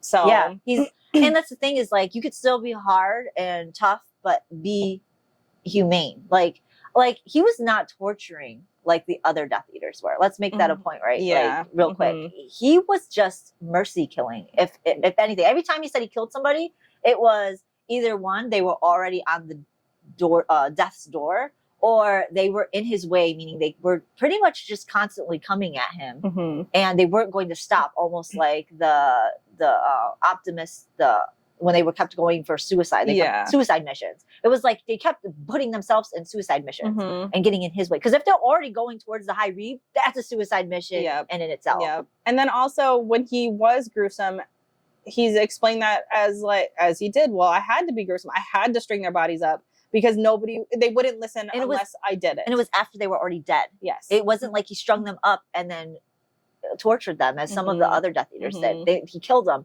then put them up so that the order could, it was a purpose. It wasn't like for his own amusement. It was like, hey, if I didn't do this, no one would believe that they were dead. Yes. So he didn't like decapitate and put their head on a pike. He just put their whole body up. And it goes back to the main question of like, he executes Voldemort's orders so thoroughly and flawlessly, like, but he doesn't play with the food, right? Like Voldemort says, kill this person, he goes and he executes it and it's done. Like, there's nothing else added to that. There's no game that he's adding on top of that. And so the question is again, like, well, then why? Like, why go through all of this? Yeah. Why climb this ladder so hard and be so vicious for like what reason? When that's not who you actually appear to be. If you look in the dark, you tend to not be that person. So why? Yeah. What's the reason? It's very curious, Draco. So Hermione finds, like, she just sits there and she's trying to find a way to escape, but she realizes that she couldn't save anyone but herself, and she starts to realize if she becomes pregnant, there's going to be more of a predicament for her because she can't escape being pregnant. But she doesn't. She knows that if she does become pregnant, she's pretty much stuck there because she doesn't want to give her kid away to Malfoy. So she's like in this position where it's just like, fuck, what do? I can't leave being pregnant. It's already hard on me as it is. And even if she did manage to leave Malfoy, that's Malfoy's child. Like he's gonna chase her down and not gonna stop until he gets his kid back. So she's kind of in a lose-lose situation here if she gets pregnant. And she just first of all, the fact that she's even thinking about saving other people, like, I get it, but like, that's so far. That should be so far in the future. Like, first you need to get yourself out. First you need to establish your safety out. Then you can think about rescuing anybody. Why do you think? Where's she even gonna go? And they all have manacles on them. Like, there's no way you're gonna get out and grab some on the way with you. No way. Absolutely. I don't even know why we're contemplating this. Yeah, I don't know why it's a thing again. I don't know. She just fucking. She needs to just realize that she just needs to work on her agoraphobia still. Yes. Like, you can't even walk in open spaces. And especially after this, I doubt she's going to be able to go in open spaces again. Yeah. Because this is actually the very first time that she's actually been outside without an issue. Yes. And then also actually essayed. I mean, like, yes, there's debate about whether or not Draco's doing it or not. But at the end of the day, like, this is the first experience that she's had of this. And it was her outside, and it was vicious, and it was outside. When she's already struggling with the open spaces. And so, that's terrifying. And she has actual evidence on her body that you can't get rid of. You can't just disassociate from these. And I'm sure they're sore. I think Draco, if I remember right, Draco did like heal as much as he possibly could. He did. And so even though it was healed on the outside, she still feels the pain when she touches certain areas. And because some of it has scarred. On her breast. And so you could feel that like skin rise up. Like, that's so sad. Her first time outside, well, maybe not her first time, but her first like adventure, she's feeling comfortable in herself, feeling comfortable walking around, and then that just we're back at square one all over again. Yeah. So now she's severely depressed and won't leave the room. Because, well, good, you shouldn't leave the room after. Like, he told her to don't leave the room. Everybody outside the room is wanting to fucking kill you or hurt you or harm you in any sort of way, including his wife. So you're not going to want to leave this motherfucking room, which she doesn't. And she pretty much stays there. She's depressed. She's taking her drowns. Unfortunately, that doesn't fucking matter. No. And why is that, Crystal? Why is that? Because Astoria is one crazy bitch. And she blew down the door. So that just goes to show how many wards are on that door. Yeah. That she couldn't just like open it. She couldn't even disentangle the ward. She had to straight up blow the door off the hinges to get into the room. And of course, crazy. She comes in there fucking hysterical. Because she is hysterical. Yeah. I was like, what the fuck, bitch? And she goes, get out of my room. She comes in and they stare at each other for a couple of minutes. They do. They actually just like, oh my God, this girl's crazy. What? Because you can't do anything. Hermione can't do anything. Hermione cannot do anything. And I feel like she's known this moment was going to come to a head at some point because Astoria's been just off her hinges since Hermione walked in the door. Yeah, and now this is Montague just assaulted her. And Draco's not here. He's in Romania. So he's not even like he could quickly get over here. It's not possible for him to quickly get over. It's not possible for anybody to transcontinental apparition. Yeah. Woo! Operation Transcontinental Travel. I don't fucking know. Nobody can do it. So the transcontinental poops. The transcontinental poops. How like non-menacing, right? Yeah. Just disappear enough. Say some hard shit and it's like I'm here. You rang. So she is like essentially completely at the mercy of Astoria right here. And Astoria's like, come here, mudblood. And she's like, I don't want to, but of course she demands it of her. So she reluctantly went and stood a foot away from her. And she says, I know that you snoop. Have you seen this story? And she holds up the paper. And it's That's my favorite thing. It's the Daily Prophet. And it's a picture of Malfoy calmly disemboweling Montague in the middle of St. Mungo's waiting room. So it's like he didn't even get next to Hermione again. It didn't matter. He already fucking murdered him. He went back to the hospital within like maybe a couple of hours after he already did what he did to Hermione. Hunted him down. And then just fucking disemboweled him. Yep, just killed him. Killed him right there. Now, was it did they say in the newspaper whether it was Draco or the High Reeve? Oh. I can't remember. I'm just realizing that is actually probably important. Because Draco did it in the I think garden. it is a picture of Draco. Okay, so it is okay. Because I think later down the line this comes back up. And so I think it's a picture of Draco doing it. He was not in his High Reeve attire, which makes sense. Yeah. And so, disemboweled him for the second time. Yeah. Killed him this time. So then Astoria just goes into a rant about how she originally saw this picture and thought that he went after Montague. Draco went after Montague because he finally figured out that there was a fair going on. Okay. Girl. It's not about you. It's never been about you. And he, like, you think now he just figured this out? Yeah. I don't know how long their affair was going on, but it had to have been for at least a couple months. It was a while. And I think it started right before, either right before Hermione got there or after Hermione got there. Because it was, now we will know, it's because of Hermione he even had the affair with Astoria. Mm-hmm. So, because she even says, she's like, when me and Draco were married, nobody knew that he wasn't living in the manor. Mm-hmm. He only did his duty to perform just to consummate the marriage. But then when he found out that I was barren, he never came around. He never lived here. It wasn't until you moved in that he started staying here. He was giving you tours of the house. I didn't get a fucking tour of the house. He warded the estate for you. He took you on walks. Yeah. And then she's like, I finally get attention from somebody, and it's Montague. And, he's finally giving me the attention that I want. And I thought I was doing it to get Draco's attention. Draco didn't give a fuck, but I was getting attention from Graham anyways. And then come to find out that Graham only did it for you too. Like, she's just so mad about it. This is her last straw. Like, she's been holding on to her sanity. What's so important with you? Why are you so important? Why is everybody like you? And Hermione's just like, it was an order. Like, it's just an order. And she's like, shut up. Shut up. Oh. Don't say anything. I don't like you. I don't like you. Everyone is using me just to get to you. Like, that's what I imagine her voice is. Me too. Like a high, shrill, like shrieky. Yeah. She's losing it. She's hysterical. Yeah. And she throws the paper on the floor and she goes on and says, why do they care about you? What's so special about you? Why are you so important? And then she basically jabs the wand into her eye. Well, into her face first. Yeah. And she recalls the conversation at the party where one of them was complaining about the fact that one of the Death Eaters was complaining about the fact that his surrogate was missing an eye and that made him not like her. And then so she says that, like, well, that one Death Eater, I don't know what his name is. Marcus. Marcus says he can barely stand to look at his surrogate. So maybe if I take your eye out, then Draco won't look at you. And so this bitch...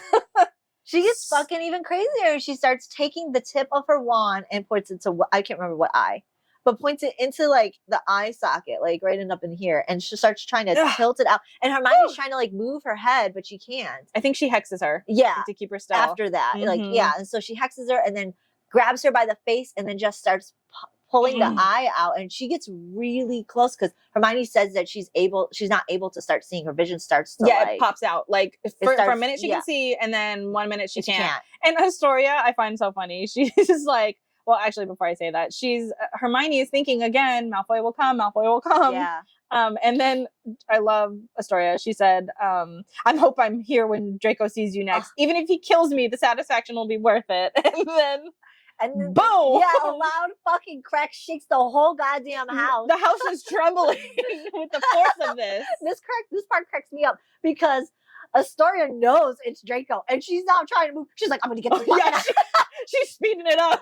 Like, oh shit, I'm gonna get this eye out before he looks at me. She doesn't even stop. She's like, I want this out.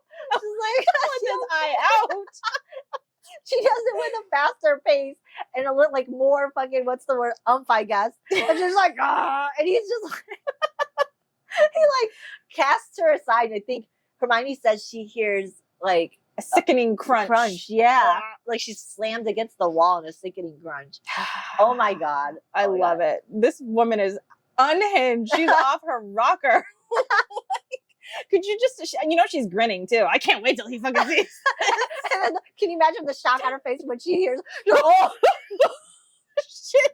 I might die now, but I'm taking this eye with me. He's looking here. Oh, shit. It's like when you're young and you know your parents just pulled up and you didn't do any of the chores. It's like I'm rushing around the house. You're like, oh no. Oh, Astoria, she's out of her fucking mind. I don't understand. Man, this bitch is on some other level. Yeah, I just love the part where she's like trying to get it out still, and he's right behind her. She just doesn't care. She's like, oh, get it out. She's probably like, I'm so close. Oh, it's funny too because I think there's a warning before this chapter too. That's there is. Watch out, there's some eye trauma ahead. You're like, what? There's some eye trauma. Right in the beginning. Oh, she's trying to pop her whole eye out. Yeah. That's incredible. Yeah. But anyway, so Draco, of course, is there, pushes her aside, and he rushes up to Hermione, and I'm going to read this small little paragraph about his reaction to this. It says, Malfoy knelt down in front of her and tilted her face up towards his. His face was pale, frozen, and his expression grew horrified when he saw her face. He cast a diagnostic spell on her. After a minute, he swallowed and took several deep breaths as though he were trying to steady himself. I just want to say, this is a man who has tortured, disemboweled people without hesitation. Recently. A couple hours ago. Twice. Held the intestines in his hand in the glittering moonlight. I love it. And he is panicking that her eye is hanging out. Mm-hmm. Like the fact that he paled, he's frozen, he's horrified at what he's seeing really strikes me. Because, again, you literally just disemboweled somebody, and here Hermione is with like a half an eye. And it's not even all the way out. It's half out. Yeah. And it does have a puncture wound. I think she like punctured, like she put it in the eye. Wand tip in there and was like trying to pry it out. And so, I mean, I imagine it's a horrific scene, but for somebody who's well versed in violence and who has seen and committed mass violence, I'm a little curious as to why it takes several seconds and some deep breaths for him to steady himself. And he is so gentle. He just like goes right up to her. Just like, what do I do? What do I do? Tell me, what do I got to do? What spell do I have to do to fix this? Tell me what I have to do to fix this. And I think she like is hysterical. Hermione's hysterical, rightly so, because she takes the hex off of her as well. And he's like, you got to calm down. You got to calm down. You got to tell me what to do. And he like speaks to her softly. He commands her at the end because he tries to tell her, Hermione, you need to calm down. Tell me how to fix this. Yeah, let's fix this. And she, like you said, can't. And so then he has to command her. And she does. She tells him what spells, and she even like, oh, so cute. This is so cute to me. Like such a tragic drama. Such a tragic position for her to be in, but it's so cute. Like she's like, I imagine her hand like wobbly, grabs onto it, and she's expecting him to like flinch or pull her away, but she doesn't. And she grabs his hand, and tells him, "This is the spell, and this is the motion, and you have to be very particular." And so he does it, and I think she says it's somewhat blurry because he asks her, how is it? And she goes, somewhat blurry, but I could see what I think she could see it good enough. Yeah, because the first spell is to pop the eyeball back into her eye socket. Yeah. And then the second spell she teaches him is how to essentially heal up the wound that's on the side and then heal up a little bit on the inside. But yeah, she says like, I can tell that you're blonde. That's and so cute, see shapes, but that's it. Yeah. And so he says, how do I heal this? And she says, Dittany that you need, essence of Dittany. So immediately he's like, Topsy, get it. And Topsy pops up, goes and gets it. And then as he's waiting. I love this too. I love this. He like takes a few breaths and like, I think that's when he Several minutes. Yeah. And he goes, I have to deal with Astoria. Oh yeah, sorry. It's several minutes after. Yeah. When he's staring at it. Yeah. She's passed out at this point, I think, right? Yeah. And he just stares at her for several minutes. Yeah. Like, this bitch. I literally think he's trying not to kill her. I think he was contemplating on how to handle the situation from here on. Because I think I think you're right. I think he wanted to kill her. I mean, because Montague, essayed her. And his initial reaction without hesitation was just fucking hurt him, but then he second thought it and he was like, no, I'm going to kill that guy. Yeah, and he went back and killed him. And then he's still on the high of this, coming into this room and watching his wife trying to pry her eye out. Like, what the fuck? Like, Draco's probably like, what the fuck? I'm the High Read. Why is everybody going fucking crazy? Yeah. Trying to kill Hermione. Like, Hermione actually isn't doing anything to nobody. No, she's minding her own damn business. Yeah, well, except that. Except for the one time. But, like, eavesdropping does not equal sexual assault. No. Like, it doesn't. No. But, yeah, so he's standing over her, contemplating life, I think, at this moment. Like, should I fucking kill her? Should I rip her eye out? Like, I guarantee you he's thinking, maybe I should fucking rip her eye out. Yep. But he brings her back from consciousness and like whatever spell he uses. And at this point, I think she's real. I think he performs a thing over her too. Yeah, I think he fixes her. Yeah, fixes her. And he doesn't really like do it as gingerly and tenderly as he did with Hermione. Though. He's just like, fuck this bitch. Like, you got fucking cracked ribs. Well, Hermione saw it from a distance and noticed that the diagnostic said that she had cracked ribs and something else. Whatever, she deserved it. Oh yeah, 100%.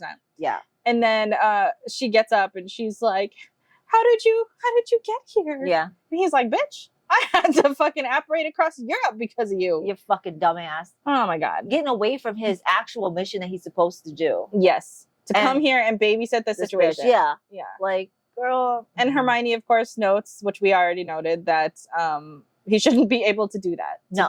To apparate across Europe.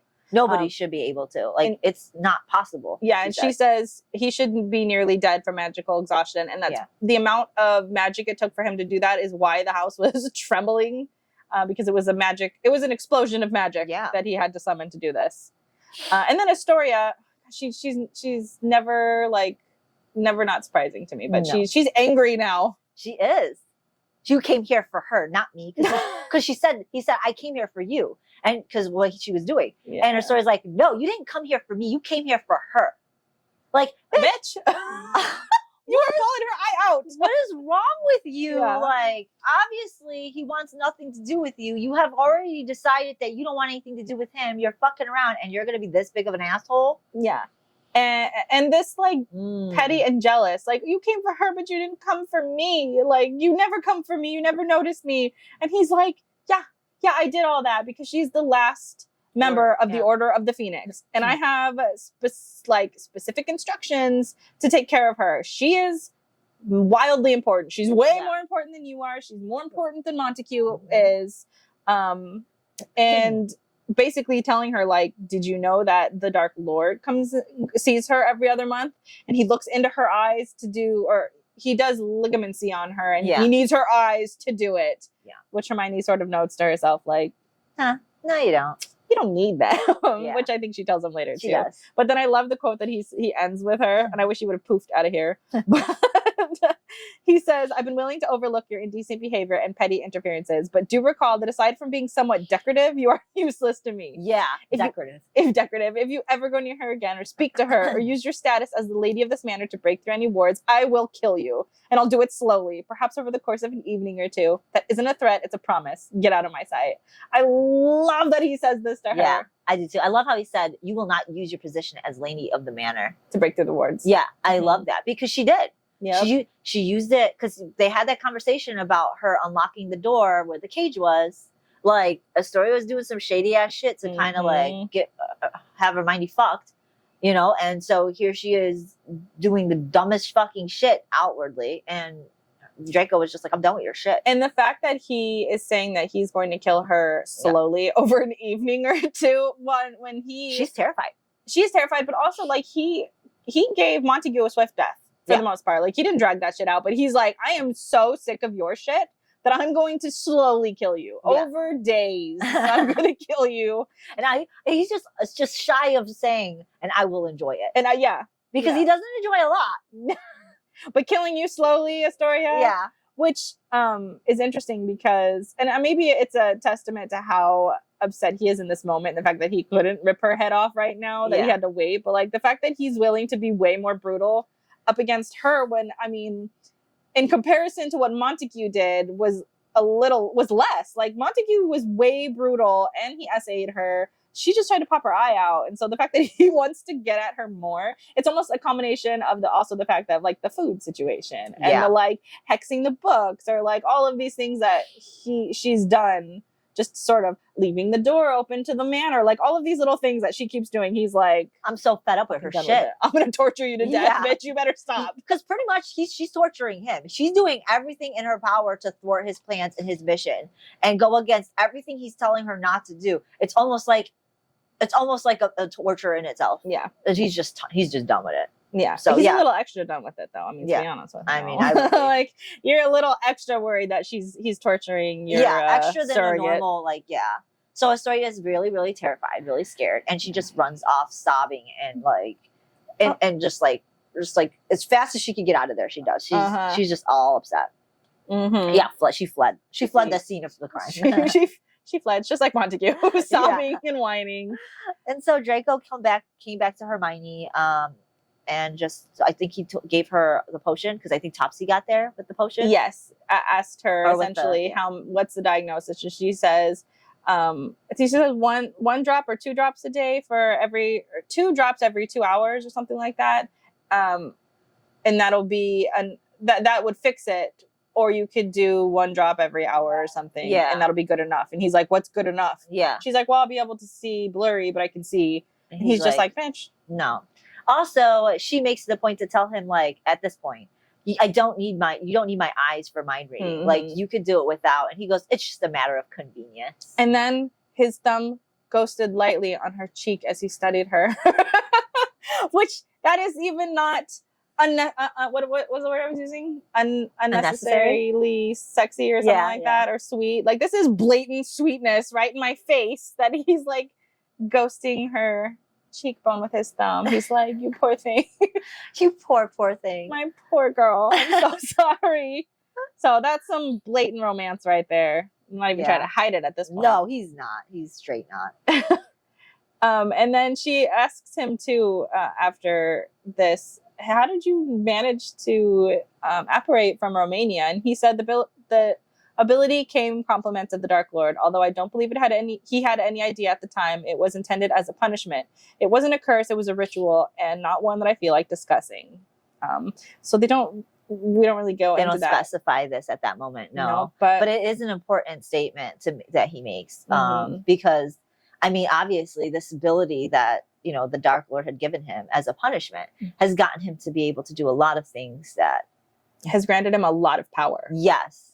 More so than I think that the Dark Lord even knows. Yeah, intended to, which is, I cannot wait to get to that part. Yes. And then he leans down, then she asks him where he learned to heal, and he smirks before he answers her. And he basically just attributes it to he was a general, and he figured it was like a pretty obvious skill that he would develop. She goes, not so obvious for some. Yeah, which of course he's just like, well, your order was your order people were idiots. Yeah, we so already knew this. Yeah. Whatever. But then she basically says to him too, which is kind of important, that he has a natural talent for healing, and that in another life he could have been one, which is very sweet. We'll just reminisce on that for a minute. I'm not gonna say anything on this. And then Topsy pops in with the that's when she comes in, because we said it earlier. So so this is the point where she comes in, and that's when Draco gives her the 1 drop. A drop every 2 hours for the next several days is ideal, but 1 dose of 3 drops will do. We'll just do. So she does the 1 drop every 2 hours. Yes. The one that's long lasting. And I think Hermione at this point was just thinking, "Oh, I don't want to inconvenience him."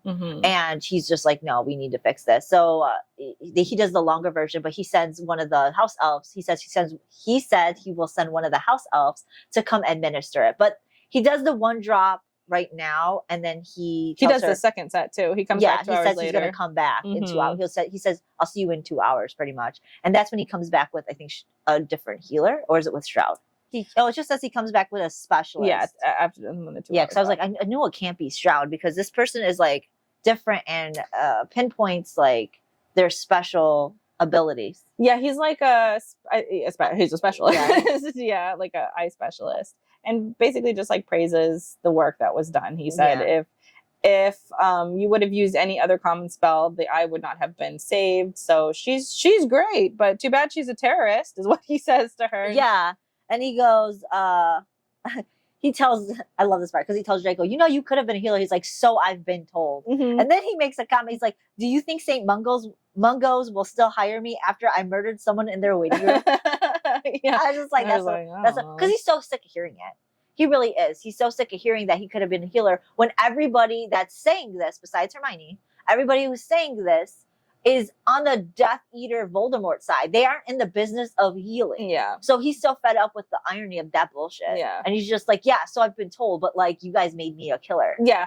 Not a healer. Yes. So fuck off. Yep. That's how I would take that too. Mm-hmm. Because like, if I'm hired to do a job and you want me to do this job, and then you tell me, well, you know, you do this better. You could have done that. It's like, bitch, you didn't hire me. Or you could have been on the better aspect of this. Like, instead of killing people like we forced you to do, you could have been a healing healer. people and felt righteous. Yeah. Like, no, that's not what you fucking hired me to do. You made me a fucking asshole. So now I'm an asshole. I'm going to be an asshole to you. Mm-hmm. Thanks for pointing it out. And not even just recruited him, but like child soldiered him. Like he was recruited at 16 to do this. Exactly. And I'm not going to get too far. I'm going to stop. I'm not going to say anymore because there's a part in the future that he talks about what he could have been when he was a kid. Mm-hmm. It's sad. Yeah, I don't want to talk about that. Anyways, he's not a healer. Yeah. He is the High Reeve. But then he just sort of escorts him out, and Hermione's there for the next 4 days. Yeah. Having the house elf comes in and administers. Because he's got to go back. He's not done doing his job. He was supposed to be at a ceremony killing people. Yeah. He's at home killing people. Yep. But he stayed there for a couple more hours. He didn't even just like pop in and handle the situation and leave. No, he stayed, brought a specialist in. Like he took his time making sure everything was good for his surrogate before he left. And then 4 days goes by and her eyes pretty much recovered. Yeah, because she had the potion. She did everything. Everything was working out for her. And Astoria, he told her Astoria was going to stay the fuck away from her. Yes. And she hasn't mentioned that Astoria came anywhere near her. But Healer Stroud came. Yes. It's always Healer Stroud. This is the weird. Yeah. The weird scene. So Healer Stroud comes and performs the normal check, and she noticed that Hermione's cortisol levels are high. What do you know? Yeah, right. I mean, she's stressed out from all the shit that just happened, of course. So she tells her that this could be the reason why she's still not pregnant. And most of the girls, if not all of them, pretty much are. Mm-hmm. And this is not good. And so she tells... and they've checked Draco. Like she has personally checked Draco, and he is fertile. He is not a problem. There's no reason why she should not be getting pregnant. No. And so she asks her, how does he take you? This is so disgusting. Oh my God. And Hermione tells her like how he does it. And she goes, this is pretty, probably why. It's because it's so impersonal. And you need, with them two being as magically inclined as they are, they needed a certain emotional connection or powerful connection to be able to trigger a spark of life. Yeah. They said sometimes magical pregnancies require a little bit more than just the act. They need an encouragement. They need some sort of emotional connection of some, sounds like bullshit to me, but that's what I think she says is, what about all the other girls? Yeah. But Stroud's trying to tell her, like, you guys are on a different level. You guys have different magical abilities that are so high that your bodies are probably shutting down magically to not allow you to have them. Because magical pregnancies are already rare and hard and difficult. Yeah. Mm-hmm. So it's almost like fae. Mm-hmm. And so if you have two extraordinarily powerful, then it's going to be harder. It's going to require some emotion, some eye contact. You can just bend her over the table, Draco. And I think almost that's what... I also want to kind of admit, like, go into this little theory that I have with the table thing. Like, there's something weird about the table. Like, why a table? He could have just bent her over the bed. Yeah. So there's something about a table here which I would like to discuss later and in the future, but I kind of just like put a pin in it. Yeah. We should have a wall of like sticky notes of like just pins. Have it up here. Here's all our pins. Let's go back to our pins. Yeah. But then Draco comes in too, and he's being questioned about the situation as well. And it's coming to Hermione's attention that Healer Stroud is coming off as though she thinks that Draco is doing something to prevent her from getting pregnant. which we won't dive into because it's pretty much the end of the chapter here. But all that to say, he tells her basically the same thing. You can't just be taking her over the table. Yeah. And if you can't get this done, then maybe we're gonna go find some other sires. Yeah, and she notes that it doesn't have to be, because he's like, well, what, doesn't it have to be the father of the child? She's like, it could be somebody of relative, like relating to you. A half-brother. A half-brother, which notes to his father.